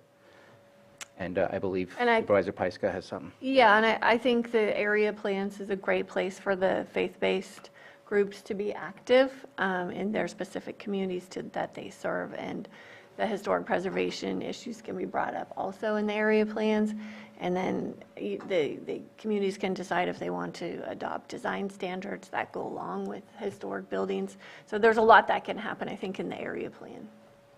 Additionally, a lot of our churches have pretty good conference rooms, so it may be a good spot as a possible community outreach meeting during our local area plan process. Thank you for that. And I see Betsy Kahn.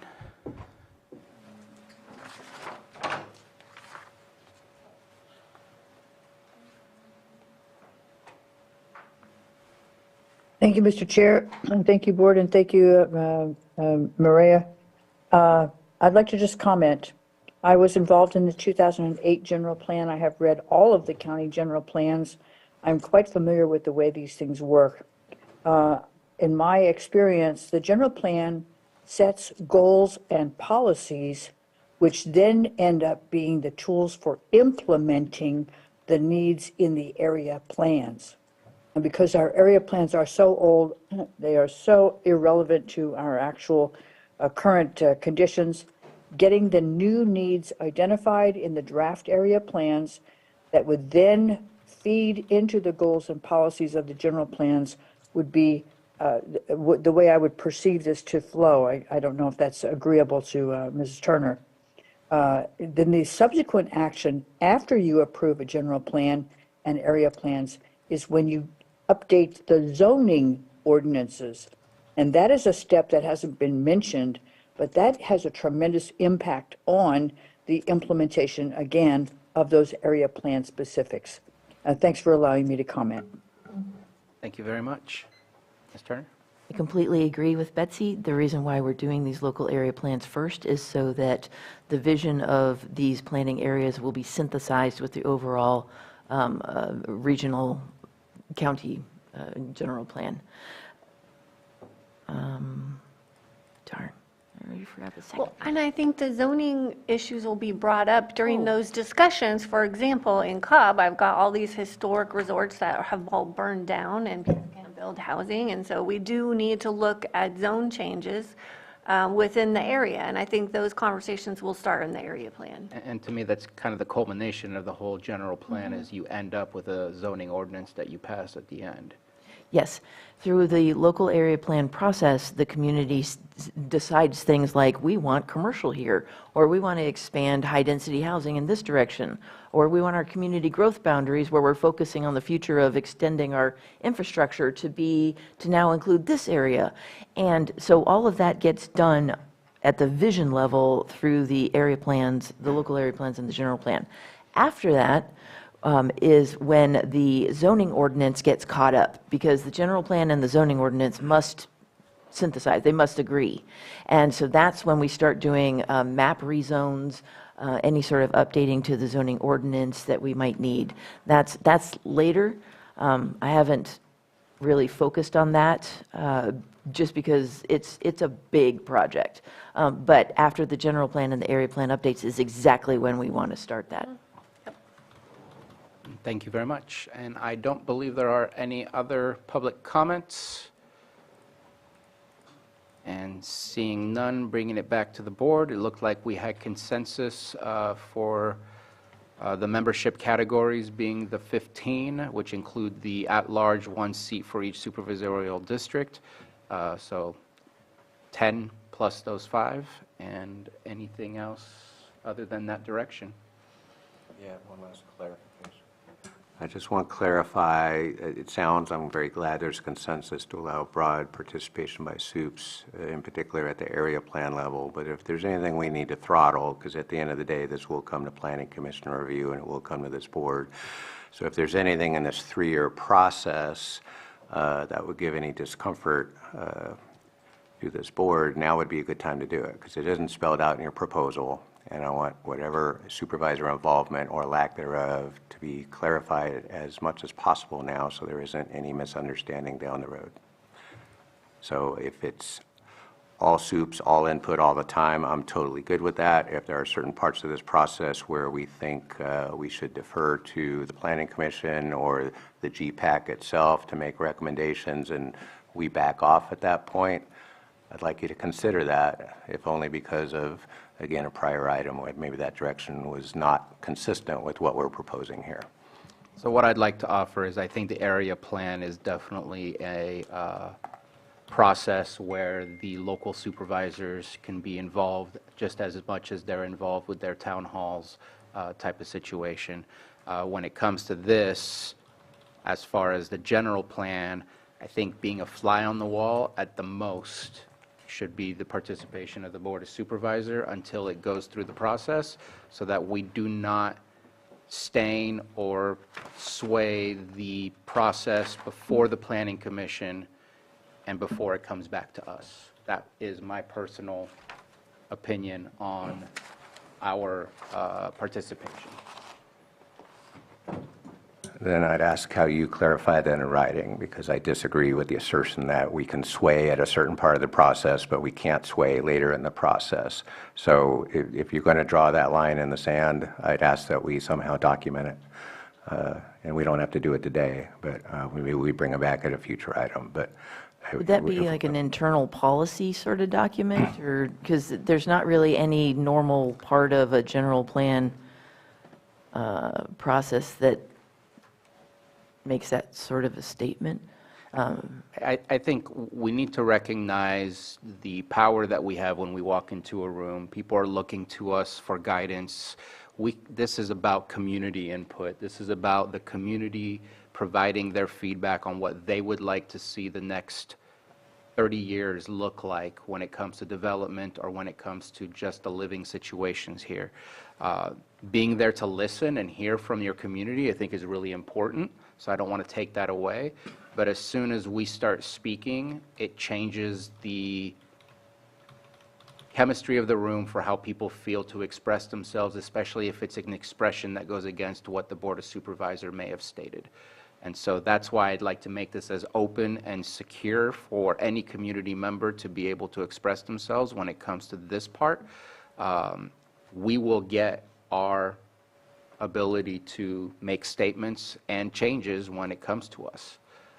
But not until then is what I think I got nods from at least that side of the dais. Well, that sounds different from what you said before, where it was going to be all in during the area plans and everyone gets to contribute.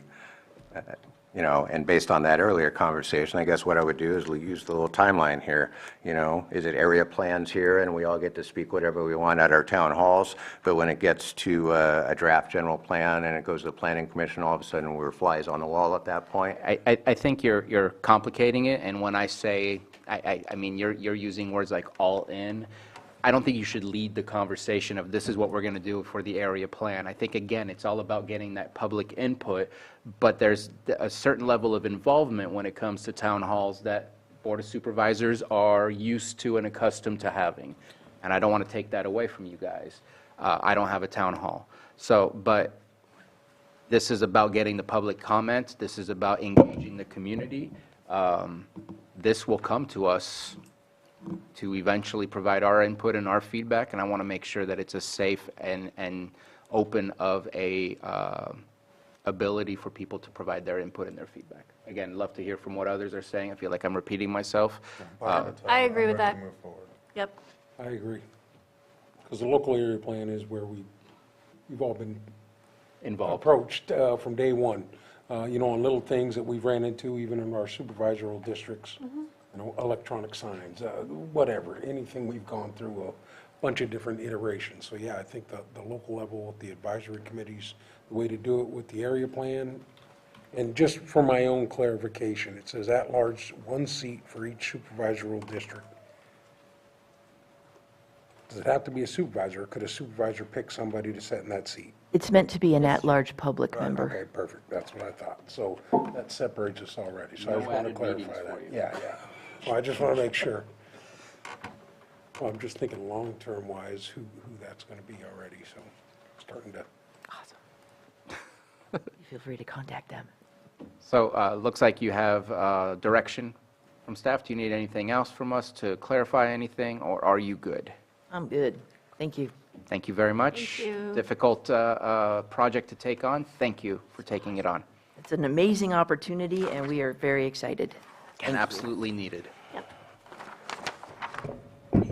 Let's go ahead and take a 5-minute break. Let's take 8 minutes. We'll come back at 3:05.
All right. It is 3:05. Let's go ahead and move on to item 7.4, consideration of presentation and overview of the Cannabis Equity Program. Ms. Moreno. Thank you. So I'm going to start my presentation.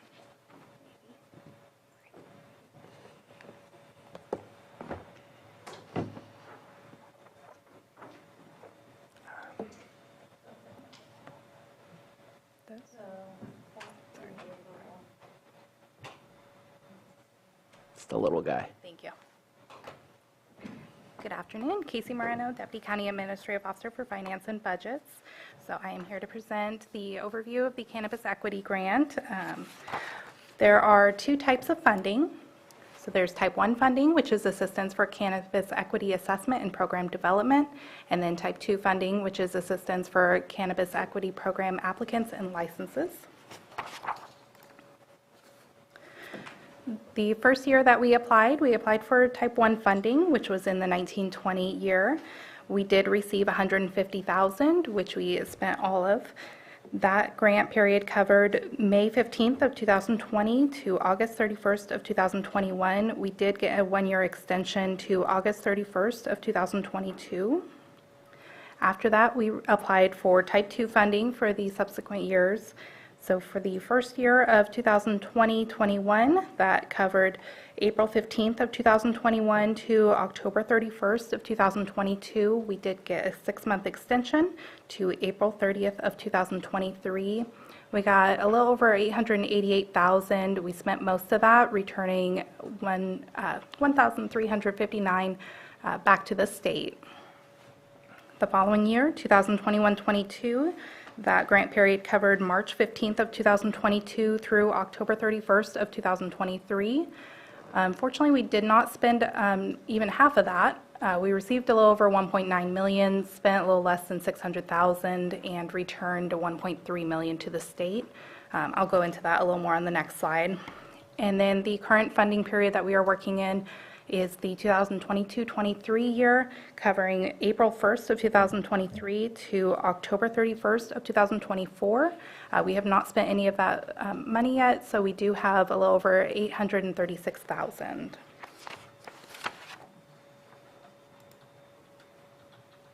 So the reason for the unspent funds in 2021-22, there are quite a few of them.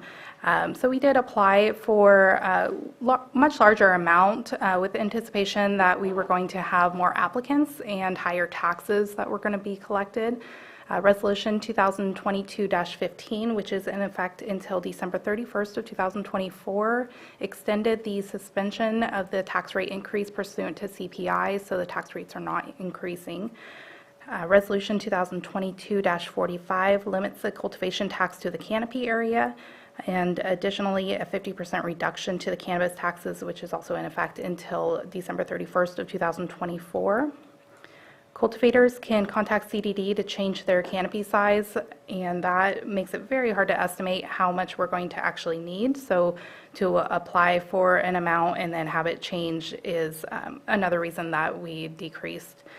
And then in 2020 to 21, that funding was extended to April 30th of 23. So really, and we returned a little over $1,000, and so that left about 6 months to spend $1.9 million.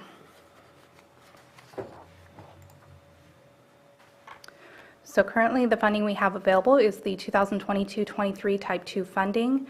We have $836,678.29 available. None of that has been spent yet. And we do have until October 31st of 2024 to spend the funds. Whatever is not spent is returned to the state. And the current 2022-23 grant follows the current Lake County Cannabis Local Equity Program Manual. Quick question on that. January is the first payment and May is the second payment. Is that still how we have it currently? I believe so. Okay. And so the 836 should be utilized or partly utilized or entirely utilized to help those within the equity program to help with those two payments or other purposes? Yes. So we did work with the tax collector to do prelim tax bills last year before the funding was going to expire for that 1.9 million. So we were able to pay most of the taxes that would be due now in January and May. There are some that were missed, and so those will be paid. But we did get about 300,000, I believe it was a little over that, paid for this year's tax bills. So there was a advanced payment? Okay. Yeah. Yeah, we were trying to spend down as much as possible. So we didn't in that give back. 1.9. Yeah. Yeah. Thank you. So the Cannabis Equity Grant can be used for county fees or taxes which are paid out of pocket by cultivators, which includes the cannabis cultivation taxes on canopy due to the tax collector and cannabis cultivation fees due to Community Development Department. Fees and taxes already paid prior to the Cannabis Equity Grant funding being awarded are not eligible for a refund. If an applicant is eligible for a Cannabis Equity Grant, has applied and been awarded, they need to make sure the administration office receives a copy of their bill or bills payable to the County of Lake to request payment by the Cannabis Equity Grant. Funds are not issued directly to the cultivators, but are transferred to the payable county department.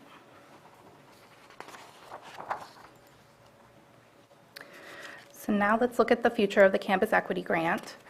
The period that just ended, or solicitation period that ended in December for 2023-24 Type 2 funding, we did not apply for because we did not qualify. We would have had to have spent at least 50% of the grant funds over the past 12 months and 80% over the past 18 months. Also, due to Proposition 209, which I'll go into on the next slide, we would need to completely change our local equity program manual. And then also, funding over $500,000 would now require a 1-to-1 county match. An example of that is if we applied for $900,000, we would need to match $400,000 and expend the county match prior to using the $400,000 state match.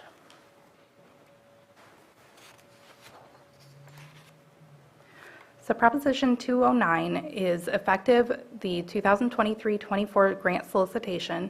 Local equity programs may not include eligibility criteria that violates the equal protection clauses of the U.S. and California Constitutions and Article 1, Section 31 of the California Constitution, Prop 209, such as race, ethnicity, gender, sexual orientation, and others. Local jurisdictions that include such eligibility criteria in their local equity programs will not be awarded grant funds.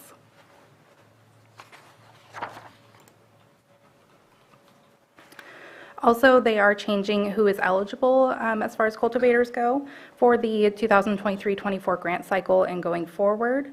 So now the business eligibility will need to meet both of the following criteria: equity ownership, which is individuals who either individually or in combination with other owners who meet the equity criteria must own 50% or more of the business, and gross revenue.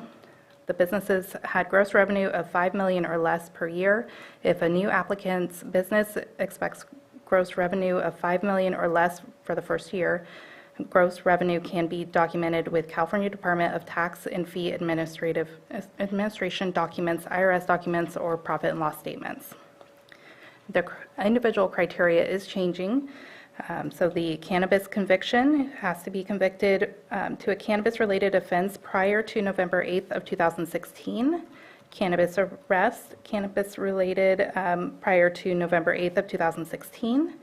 Household income must be less than or equal to 60% of the area median income for the local jurisdiction. The neighborhood criteria: live at least 5 years between 1980 and 2016 in a county disproportionately impacted by past criminal justice policies implementing cannabis prohibition, and the owner meets one of the following criteria: resides in a qualifying census tract, or has an immediate family member who was arrested or convicted of a cannabis-related offense prior to November 8, 2016.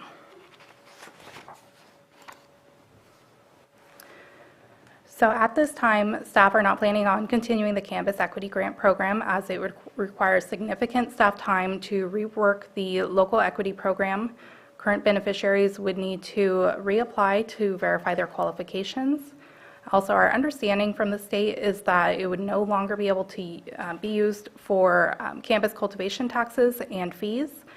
We were essentially grandfathered in to use the payments that way, but it does not specify that on the grant solicitation. But we do currently have the funding through October 31st of 2024, so it's not ending immediately. And at this moment in time, the rule of not being able to use it for cultivation taxes applies to the leftover 800,000. We are able to use it for that. Oh, we are able to? We are this time, yes. They said everything for this current, because it was awarded in 2022-23 for this purpose, we're still able to use it, Gotcha. but going forward. And that is the end of my presentation. Okay. Any comments or questions? I do have a quick question for you. Do you know what the breakdown was as far as how much of the money that we did provide through the equity program, how much of it was used for fees and other purposes rather than just taxes? I don't have that in front of me, but there was quite a few under $1,000 transfers to CDD. There was a few above that, but majorly it's been for taxes. Okay. That's what I thought.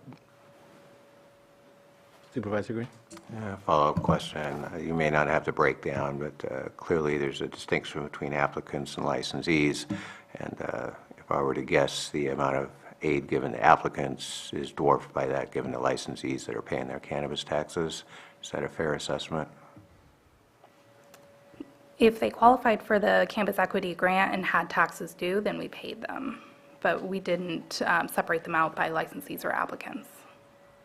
Okay. I guess of the monies allocated, I guess I'm trying to figure out how many of, because the original goal of the equity program, at least when Prop 64 was written, was to help these applicants for any number of reasons.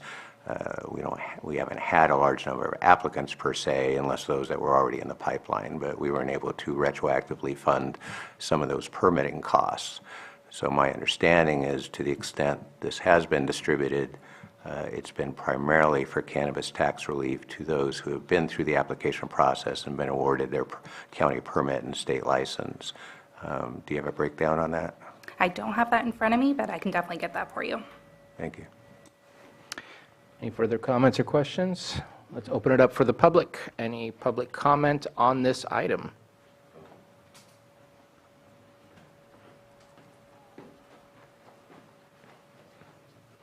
Hello, Chair, Board, Vice Chair. Erin McCarrick, Clear Lake Cannabis Distribution Owner, Vice President of the Lake County Cannabis Alliance. Hello, thank you so much for that presentation. I definitely first want to start off with saying thank you to Patrick Sullivan, the CDD, Casey Moreno, everybody who has contributed to creating the board, contributing to the equity program in general. It was a big ask. It was not easy. I believe the tax department had to change their structure of collecting taxes and able to meet this.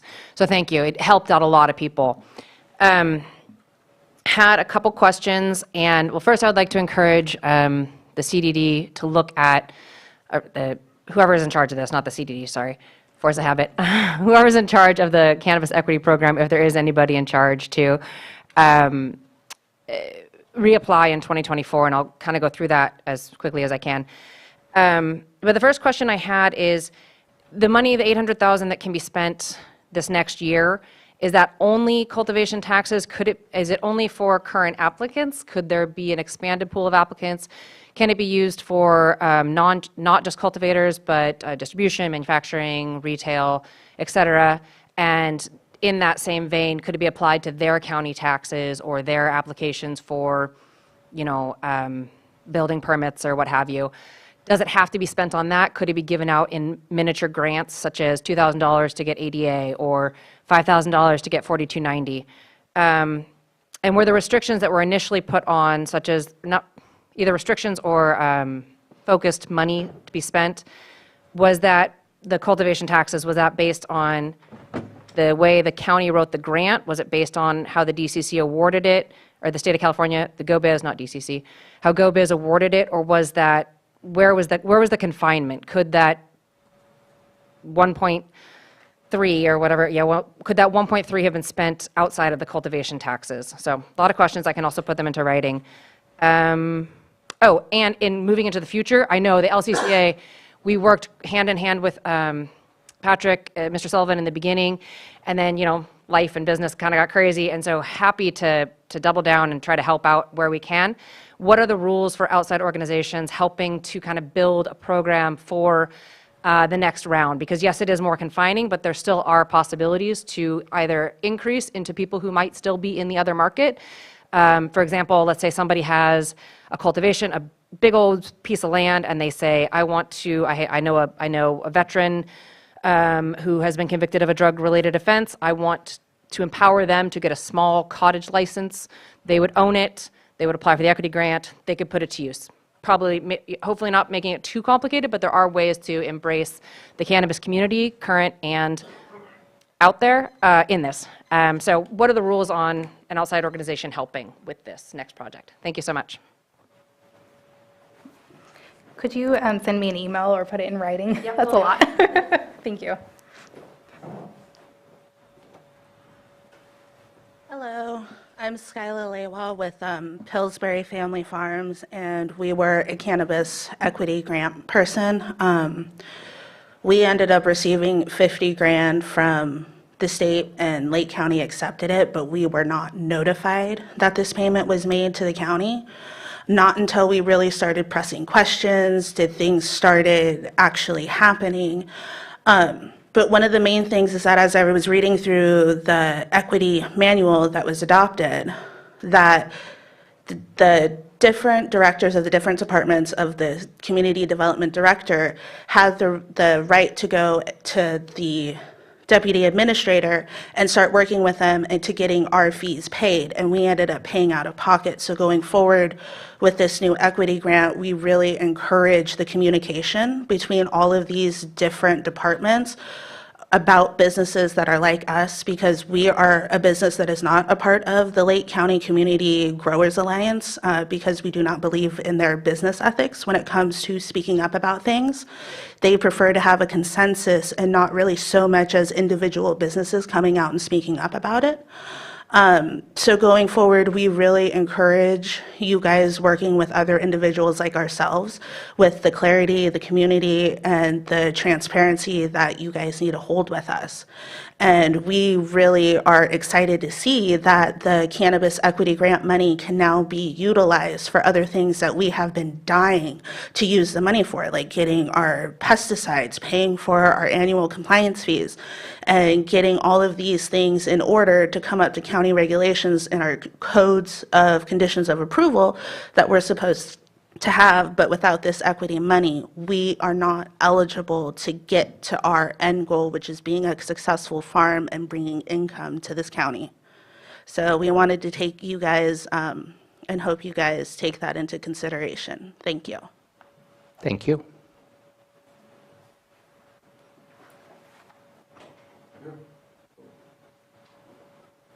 Hello, my name is Justin Quayle. I can't be a part of the LCCA. They've told me that my disability conflicts with whatever. There's discrimination there, and that's something that they're not willing to talk about or recognize. But I have plenty of court documents from a labor board case that proves that, whatever. But also, the communication thing is bad. Like, it is really, really bad. We are failing. I paid my last $2,100 last year towards something that was already paid, and I'm still trying to pay last year's property taxes so we can keep at least a year behind. I know that you lost the project. I understand that there was another board of supervisor or COA that thought my disability was fake. These issues need to be investigated all the way down to the illegal recordings that were done unpermissionally. You can watch the videos that are available. The retaliation here is really bad. We're trying our best. I went to prison for many, many, many years for this weed. And I really want to see it successful. I want to be in the industry. We've done everything correctly to every single aspect of what you ask. But we are financially not making it. And I'm worried that you're going to say, hey, you didn't get this road done, but I haven't been able to open, but I haven't got this road done, so now you're gonna take it out of my grant, all these fees that are gonna recur because I can't afford $2,000 worth of gravel. Just to be compliant with you guys. You know, I've done everything. I've fixed my road up enough so that it was smoother than the county road with no money to make it easier so it didn't feel like Murder Mountain, so like Satura Ham was so scared to come up there. It's very frustrating. And I would love to help everybody successfully make it, especially people with disabilities, especially people like me. You know, I can't read or write, so I have to trust you to make the right decisions. Let's make some of these money go to people that are been arrested. John's been raided so many times up there, you guys took everything from that man. And we're trying to do it the right way. But it just feels like every time we just hit this wall of no talking. We don't want lawyers. We don't want to sue you and take you to the state.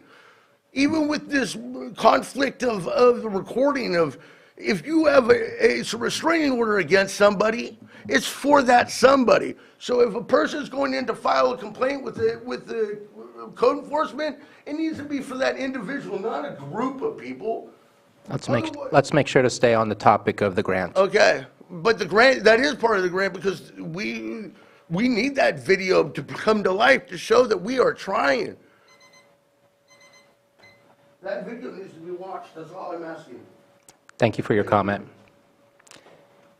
Any other comments from the public in the chamber? I see we have hands up in the Zoom room. Lewis Lincoln.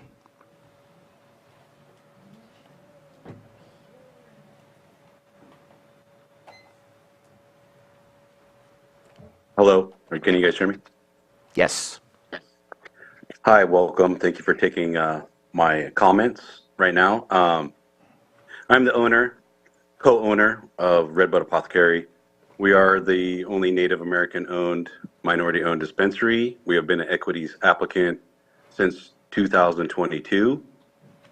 And we have asked for assistance with equities money, and we have been currently denied since 2022 for the funding because we are retail.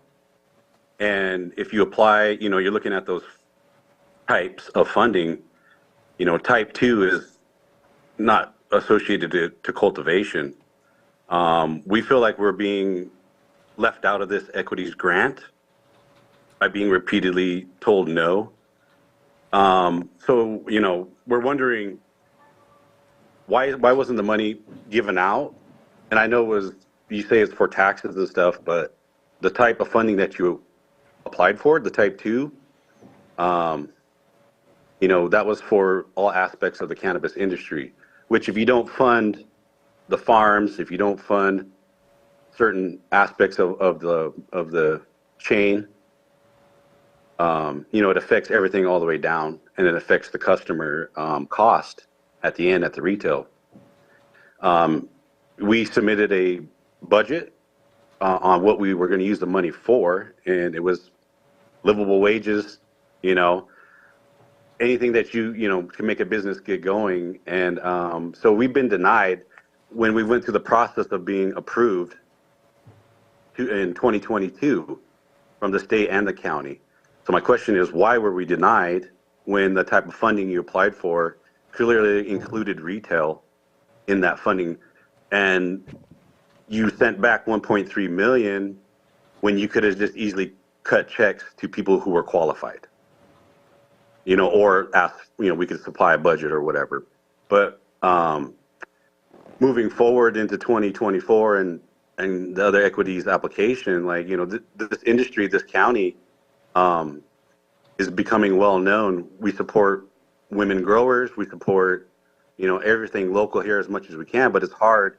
I have growers coming into the retail shop asking, how do we get flower in here, into the store, like local farmers. So, the county has allowed a retail chain of dispensary to come in that has more than one store that's not a local to undercut all the local businesses. You know what I mean? So taking a look at who you're allowing to come in, if they have multiple chains, or are they locally owned like we are? We're local. We live here. We've been here for over a decade. You know, we're trying to make our mark here in the cannabis industry as long as everyone else. And we like to support everyone that hasn't had the opportunity to get into this game. And your the time is cannabis up, industry. your 3 minutes, if you can finish your comment. Yes, my comment is the request that you pay out retail and every applicant that is qualified for this funding. And why do you send back 1.3 million when you could have just cut them a check? So my comment and suggestion, pay everybody out. Thank you for your comment, and it's hard to speak specifics of your application without having the details of the application. Definitely would suggest contacting staff or potentially your district supervisor for that conversation in order to get into those details. But appreciate your comments. And Sarah Bodner.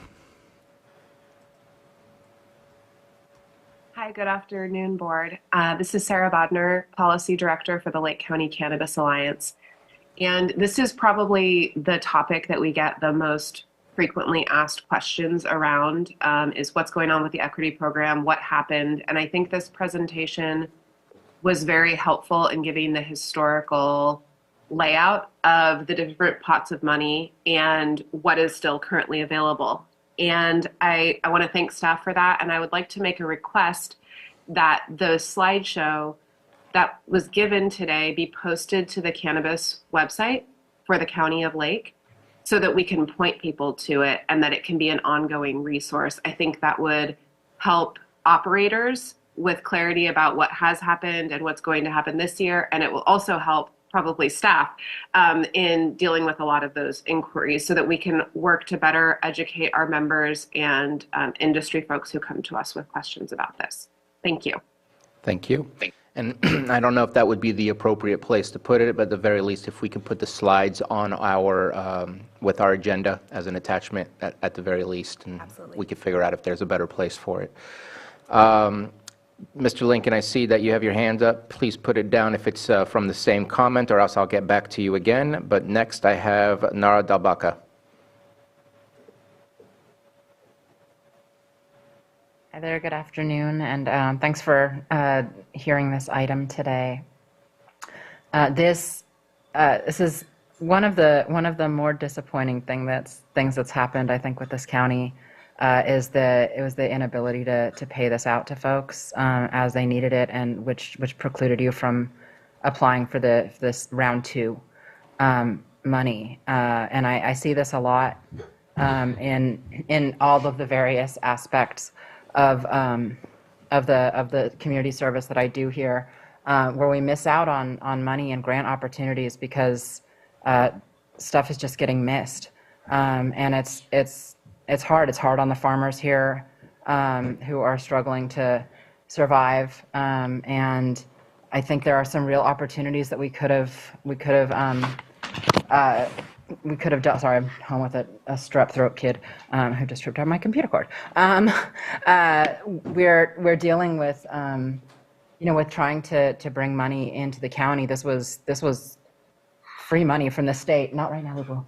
And it doesn't matter if you whisper, honey, I'm trying to talk.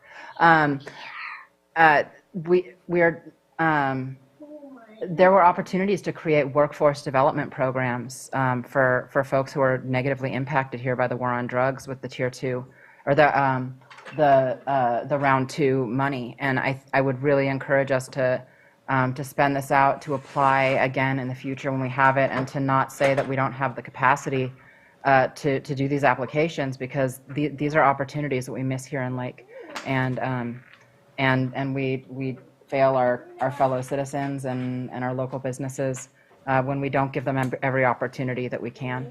So I think there is also an opportunity to work with the state on this, on that definition, and ensuring that we're adequately representing our indigenous communities here, because I don't know that the state has fully grasped or acknowledged the need there, and that the money should also be going to impacted indigenous communities.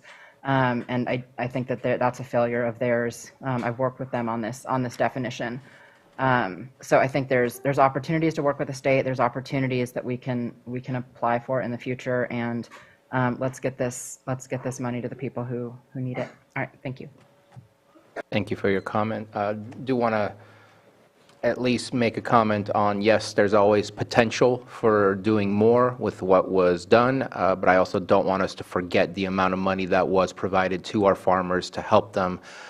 We heard loud and clear that taxes were a problem, and we made that a priority, and we definitely provided to many of our farmers, and you had to meet a threshold or a criteria in order to be able to access those funds for that. So again, we maybe could have done more, but we can't forget what we've done. We definitely helped out. Next is Jennifer K. Smith.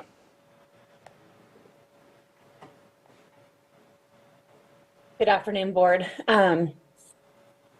Chair Supervisor, you just stole the words out of my mouth. I think it's really important for us as an industry and as a county to recognize what we have been able to get from the state and what we have been able to utilize of the funds. If I understand the agenda item today, it's to consider a presentation. There aren't any decisions going to be made today on this program, but I would therefore encourage the board and the county to continue to look into this, to accept the help and information of any government agencies, private agencies, people that can perhaps take some of the heavy load off. Heaven forbid I suggest another ad hoc committee, but these are funds that are out there that they're not free, because we recognize that county staff time is utilized to get these funds, but it is incremental funds to the county that could come from the state rather than the farmers themselves. And so if there is an opportunity to have a further study session on this, or to have a presentation where decisions are being made, I highly encourage that the county go down that path and find a way to access the funds that we have and access future funds. Thank you.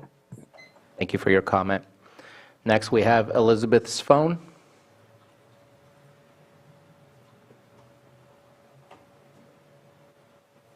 Hello, my name is Elizabeth Lincoln. I am the other owner of Red Bud Apothecary. We are a 100% owned Native American owned dispensary in Kelseyville. I am 50% owner, which makes it also woman owned. I am a grant writer for over 20 years. And so applying for this grant, specifically have experience with over $100 million in the last 7 years of funding, government contracts, loans, grants, you name it.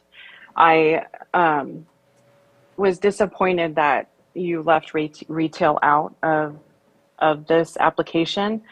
I got the runaround for over 1.5 years. I finally put a request into Casey, which she's been wonderful, and into every single one of you, Board of Supervisors, to request that you fund retail. That was denied. And I know as a grant writer, and I've also done work under GoBiz, so I know where this funding comes from. I've been told that you had an opportunity to outsource this grant to a contractor to manage. We didn't ask for anything to line our pockets. We wanted to pay our bud tenders livable wages. We wanted you to help us pay for program costs, increased costs, video surveillance. It would have been nice to have paid for the ramp that we were required to put in, which cost us $17,000. And you also have an obligation to your members of the county. I am a member of this county. My children go to Kelseyville School. I'm a taxpayer. I'm a landowner. And because I also own the land that my dispensary sits on.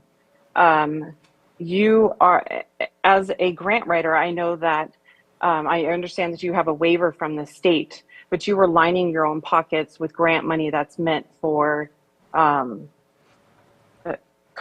cultivators, retailers. So, I would encourage you to go for the second round, examine what else is going on, because the full chain of it's not just retail, it's manufacturing, it's cultivation, it is also it's everything, right? So we have a wall in our dispensary that specifically highlights Lake County cannabis. And it's hard to fill because of all of the moving parts of all this. So I just hope that you would be able to put more effort into this and help a Native American woman-owned business that is really trying to make it, because we're not. Thank you. Thank you for your comment. I do want to respond. There was not a lining of the county's pockets. We actually saved farmers from being shut down. We helped people pay their taxes, and based on their conditions of approval, without paying taxes, you do not get to continue to cultivate. So I think we offered an opportunity, and I'm glad that people took advantage of that opportunity, but I would not use the words. Of course, you get to use your words, but I just want to clarify that I feel we really helped out the industry to make sure they continued through a struggling time where the markets were crashing. I don't see any further hands up. I know we just did Elizabeth's phone, so I see that her hand is still up. But no one else in the board chambers, and so I want to bring it back to the board for further conversation or conclusion. So I do have a question. Director Turner, since you're here, wondering if you can let us know how many applications you still have meandering through your department for cannabis? Approximately. I don't need an exact number. Are we talking about 5? Are we talking about 100? If my understanding, or if my memory is correct, we have between 20 and 40. 20 and 40. A number of those are getting off of our books because they've been inactive for so long, and in an incomplete status. And I know there were some statements that I'm not sure I agree with that were made on how the grant could be utilized. Is it fairly, I know that you said there's a new revamped criteria, which we would not be able to utilize for taxes any longer, but some of the comments were made about salaries for their staff. Would that be eligible for use through this equity grant? I'll have to look into it. They have a paragraph where it says these are the uses for it, and taxes were not included, so I'll look at the uses. And then my last question, I guess, is you said if it was above $500,000 that we would have to match one-to-one. What if we asked for $499,999? We should go for 5. So we can go up to the 500,000 and have no county match. Because I'm just curious between whatever the criteria is and does it actually help, and however many applications could utilize the reduction in fees.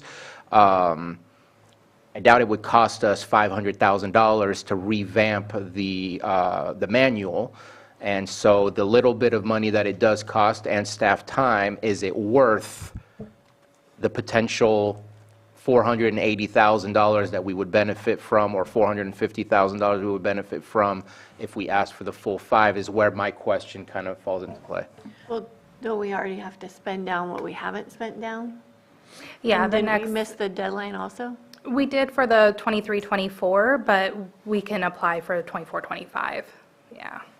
I would appreciate clarification as well if that means refunding people their fees, because when we take in an application, they pay their fees at that time. And that would all depend on if that's an eligible criteria or not. Okay. As of right now, that it's not. We do not refund anything. They would have to apply for the campus equity grant and then give us a copy of their bill so we can pay it and transfer the money to the department. And I'm just weighing the pros and cons of looking to see if we can help, continue to help, or if it's really only going to be a burden on the county where we're at a loss while trying to help someone else, that we can't lose from that scenario. Supervisor Green? Yeah, thank you. Of course, I wasn't on the board when this went through, so none of these comments are intended to second-guess any prior actions by this board. But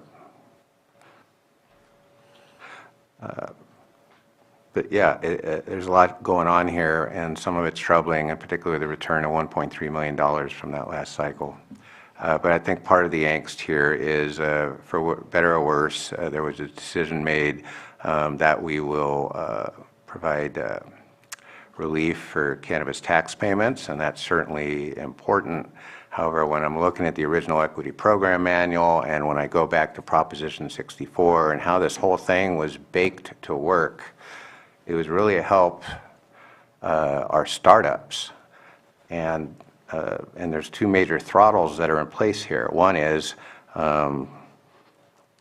because of an existing provision in our commercial cannabis ordinance, although we do have some applicants that are still in the pipeline or at least eligible to apply based on their possession of a water board permit by a certain cutoff date, as far as recruiting new applicants to our applicant pool, to borrow a theme from the Clear Lake Hitch, we haven't done any recruitment of new applicants. So we've been dealing with an existing pool of applicants. Some of them have moved through the pipeline, some of them are still kind of stuck, so now we have 20 or 40. But the original goal of the equity program was to support applicants as they plow through this, what in Lake County is at least a very costly and complicated process. So that's one thing. We don't have recruitment into an applicant pool, thus we don't have applicants that we can support as we outlined in our own equity program manual. Number two, virtually all the services that are mentioned in our equity program manual are not being provided. And I don't know if that's a lack of education to the potential applicants for that, but I think the more applicable thing is the current model that's being used, that although it says here Lake County intends to provide a majority of services via direct funding assistance to equity applicants, direct funding is not happening.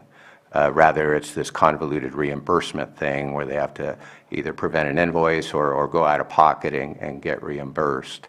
And so, and I don't know for a fact that if there was some hesitation to do direct funding, and I would understand that based on experiences in other counties, you know, what was the impediment to that? And although there's no action item here today, I think there was an implied preference of staff that, you know, at this point we're just going to sunset it and hope for the best with the $836K we still have in the bank. And I just have discomfort with all of that. So if we have to come back in a future item and talk about should we go for future grant funding and what would it take to do that, including reworking this equity program manual, then you know, let's get on it. You know, and it's no harm, no foul, because apparently we haven't hit most of the marks that are laid out in this equity program manual. We basically pivoted and punted to cannabis tax relief and cannabis tax relief only. So I don't think today is necessarily the time to do it, but I do think this hesitation or de facto policy that would prohibit direct funding to applicants and licensees deserves examination. Definitely we would have to rework the program manual because race and gender-based provisions can't be accommodated in there. Probably shouldn't have been accommodated in the first go-round. It makes perfect sense to me. If we don't have an adequate applicant pool so that we can actually benefit applicants who are the main beneficiaries of the equity program as it was proposed and enacted, then maybe we need to take a look at opening up that applicant pool while we continue to work on the longer-term changes that are needed to the cannabis ordinance. So thank you for the presentation. It leaves me with far more questions than answers at this point. But I just want to be very clear. I have gotten a lot of feedback, a lot of it very recently, over the plight of this equity program and the desire of those applicants that are lucky enough to, licensees that are lucky enough to actually have a shot at these funds. Let's get the message out and see what we can do to support them. But I think there's an even wider pool of potential equity applicants who are still kind of forestalled from even getting in line. And I really think that's a big part of this puzzle. And so those are my comments right now. Thank you for your comments. I do want to mention that our decision was very public, with conversation with many of the stakeholders as far as changing our strategy to help out with the taxes. And again, in the midst of a roller coaster ride for the industry to stay alive, that's where the decision came through. But again, very public in the way that that was done. So at this moment, thank you very much for all the information. I would be curious to know what kind of time frame, what kind of capacity would be needed to update the manual to see if it's worth looking at. But at this moment in time, it sounds like we're not getting any further money, and we still have money to spend. And so let's make sure to focus to not give any of that money back. Absolutely. So, Yeah. everybody's good with that? Thank you very much. Appreciate your time. Okay, I think we're down to 2.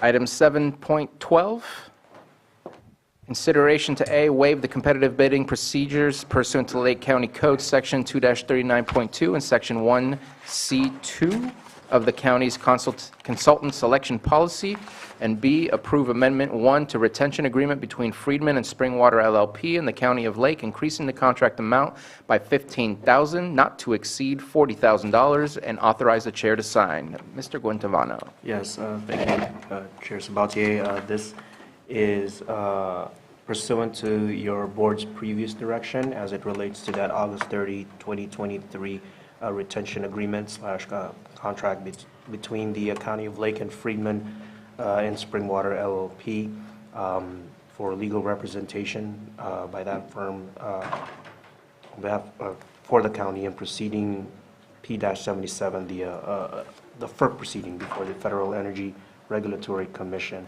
So your board has requested specific items, work to be done by that firm.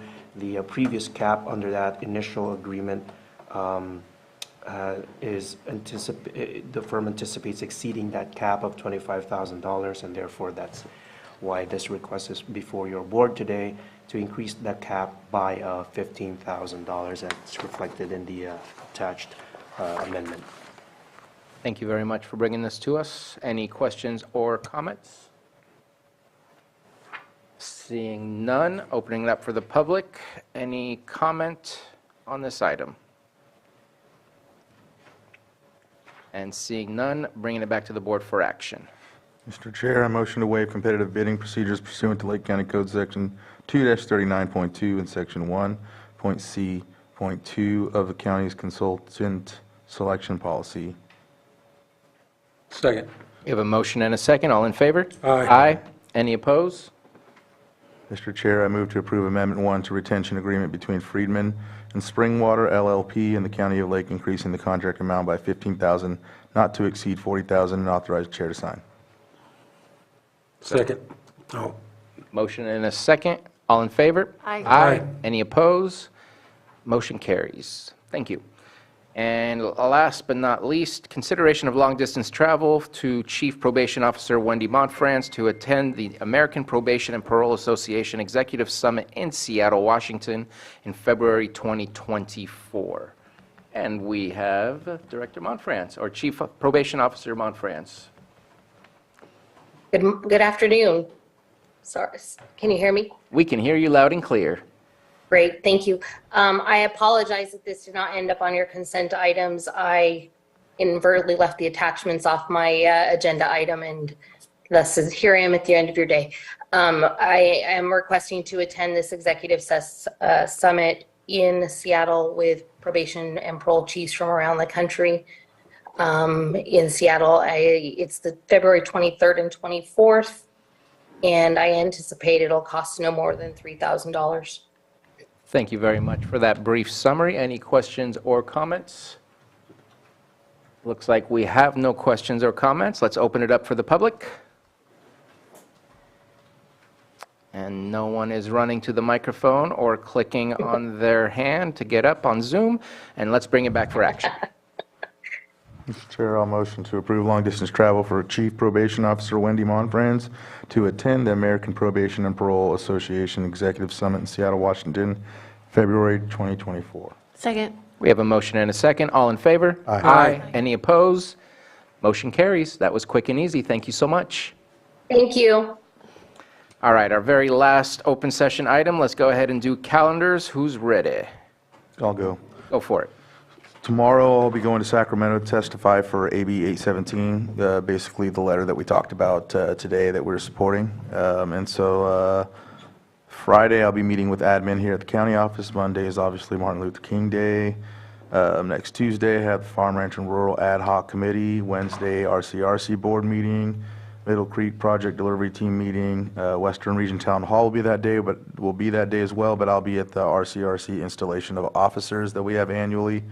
I don't have anything Thursday or Friday. Monday, CAO meeting, back here on the next Tuesday on the 23rd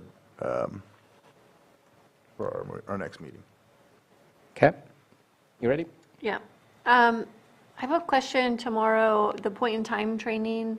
Yes. It's hybrid, and is it that whole time? And I'm Yes. planning on going too, and I don't know if both of my Supervisor Green, are you planning on going to that too? Do you have it on your calendar? Nope. Then I'm going to do that. I'm going to have to miss the TID meeting, which is in Upper Lake. CAO Parker is the primary on that, but I'm guessing maybe she'll send someone else if I can't make that. Add that to your calendar. Okay. In the evening, I will be at the candidates forum in Kelseyville, and then Thursday, I have the Fire Safe Council meeting in the morning. I think I missed a follow-up call from the grand jury. They wanted me to come in that afternoon. I don't know if that's going to get scheduled or not. I have a meeting with Chief Huggins at Kelseyville Fire Protection District, and then I'll be at the Sunrise Rotary at 5:30 p.m. in Kelseyville. Friday morning, I am on the radio show, KPFC, and got some other things happening over the weekend. Monday is, it sounds like 2 supervisors are already going to the Day of Unity in Clear Lake, so I think I may be at the Middletown Arts Center event. I think they're having one as well. They usually do. They usually do, yeah. Then we have no meeting next week. So Wednesday, the 17th, I have my EELU NACO committee meeting, which is happening during the home hardening meeting, so I'm going to have to miss that. Lake County Fire Safe Council discussion, a meeting with Riviera West HOA.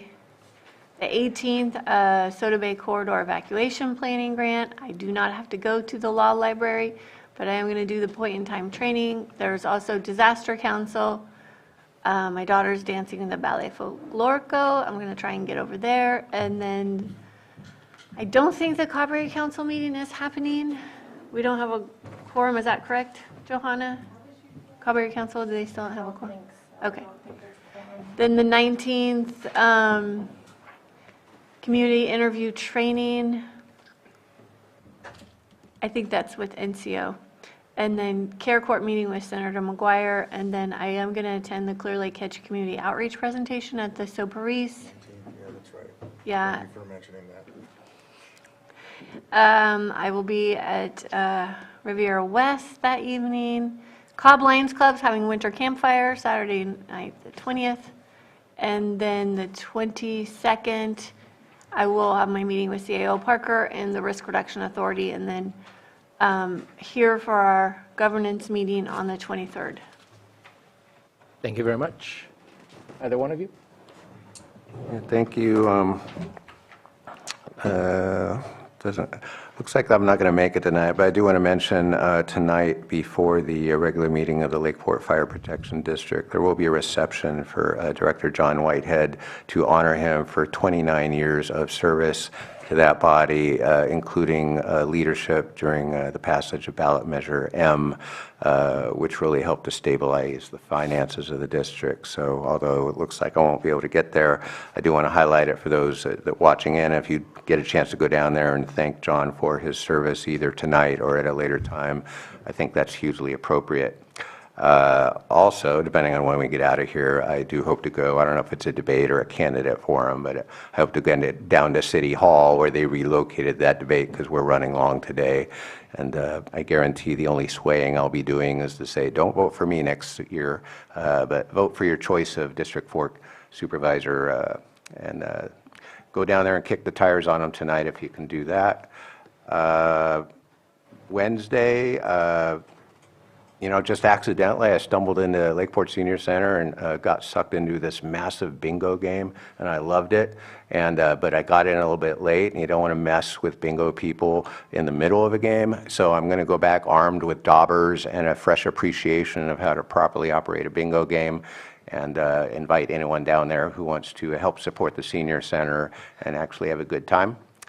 Looks like Friday I'll be having a breakfast with City Manager Ingram to talk about any number of issues.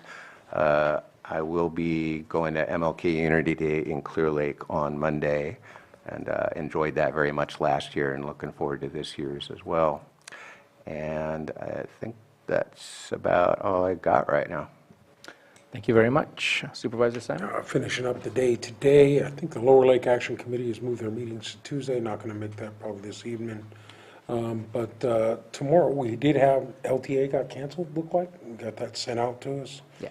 Have math on Thursday, where there are going to be, I think that's a candidate forum, I think, for the math in Middletown. So we'll be attending that. Friday, CAO Parker, have already a couple of meetings scheduled in my district with constituents, one for sure at a property that they have down there, so we'll move through that. Basketball on the weekend, little guys are all playing all over the county, which is pretty neat. RA meeting moved because of Martin Luther King, and yeah, I think there is something going on every year. They have something at the MAC, so I know Lisa and the MAC does a good job representing there. And then my LAFCO calendar. We got LAFCO next week? I haven't received Looking an for email. it, me neither, so Maybe I I was need to just call looking at the John and see if dates. he's all right. See where we are, so I think we meet in January. And then Disaster Council on Thursday, CO meeting on Friday. We've moved the RA meeting to the 22nd, just because of the holiday, a couple of months that we had to do that. And then back here on the 23rd.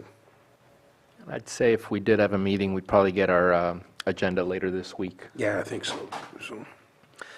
All right, so tomorrow, and just to check in with County Council, the Continuum of Care is having a training for the point in time. I don't think there's a Brown Act violation to take part in a training if there's more than 2 of us that show up. If it is treated more along the lines of a workshop of sorts, Yeah. then yeah, it would fall under that category. No decision-making is occurring or a conversation about those types of things. So I would assume that if more than 2 of us show up, that it's an okay thing. Because I'll be doing that since I don't have an LTA. I also will be planning to be working with PEG TV to make sure and finalize everything for the evening's candidates forum that's happening at Kelseyville High School. And also meeting that afternoon with Doug Harris, the trustee of the Woodland Community College representative for the Lake County area. Thursday, I have a pick count committee meeting. I have a CHIP action team committee meeting with Hope Rising. And then the Yuba Community College District will be having their meeting. I'll be joining virtually since it will not be in Lake County.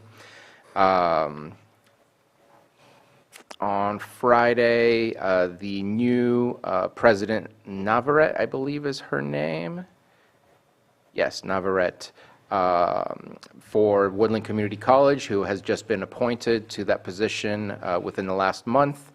She will be coming to do a meet and greet over at Woodland Community College in Clear Lake, so I'll be there for that event. And then the Food Policy Council will be meeting on that Friday evening.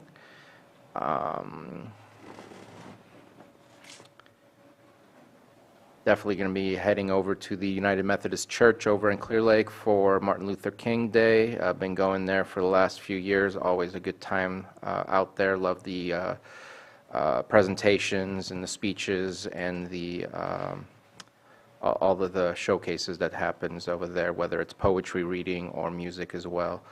I will be on Tuesday meeting with PEG TV, or to discuss PEG TV at the council chambers, see what our future MOU looks like with the city of Clear Lake. I have a 90-day DASH meeting for Hope Rising. What the team that I'm on is working on video stories or photo stories of people who have overcome drug addiction or the likes, so that we can try and inspire folks to reach out to the services available to lead them down the path of success and change. Agree that there is supposed to be a LAFCO meeting coming up on the 17th, as well as an AVA meeting. And there also will be that evening a town hall meeting that the city of Lakeport is putting together for opioid crisis. And they do have a well-known guest speaker, nationally renowned guest speaker that will be there. The name is slipping from my mind. And you said the law library is the 18th? I want to make sure that I have that on my calendar correctly. Yeah. From 12 to 12:45 is what I remembered. Yep. Okay, so that's on there.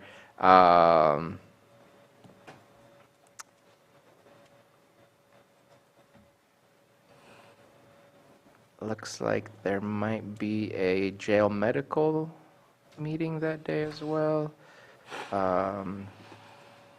And then a Clear Lake City Council that evening. And I am just going to wrap it up because time is slipping by and we still have a whole lot more to go. So that's pretty much my calendar. Agenda review next Wednesday, not this Wednesday, but the Wednesday after. I think we will figure it out because I know we have our governance meeting the 23rd, so I don't know that we need to review anything.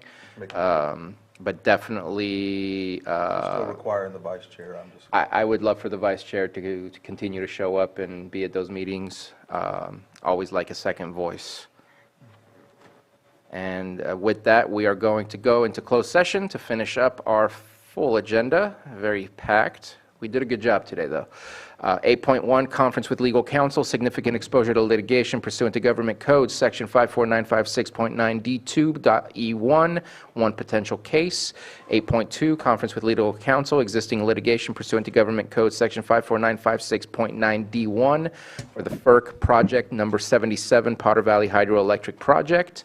8.3, conference with legal counsel, existing litigation pursuant to government code, section 54956.9D1, Earth Waste Foundation, Inc. versus County of Lake et al. And 8.4, conference with labor negotiator, A, county negotiators Susan Parker, Stephen Carter, Pam Samick, and Crystal Marketan, and B, employee organization LCEA and management employees. And with that, we are done with our open session. We'll be heading into closed session. Thank you.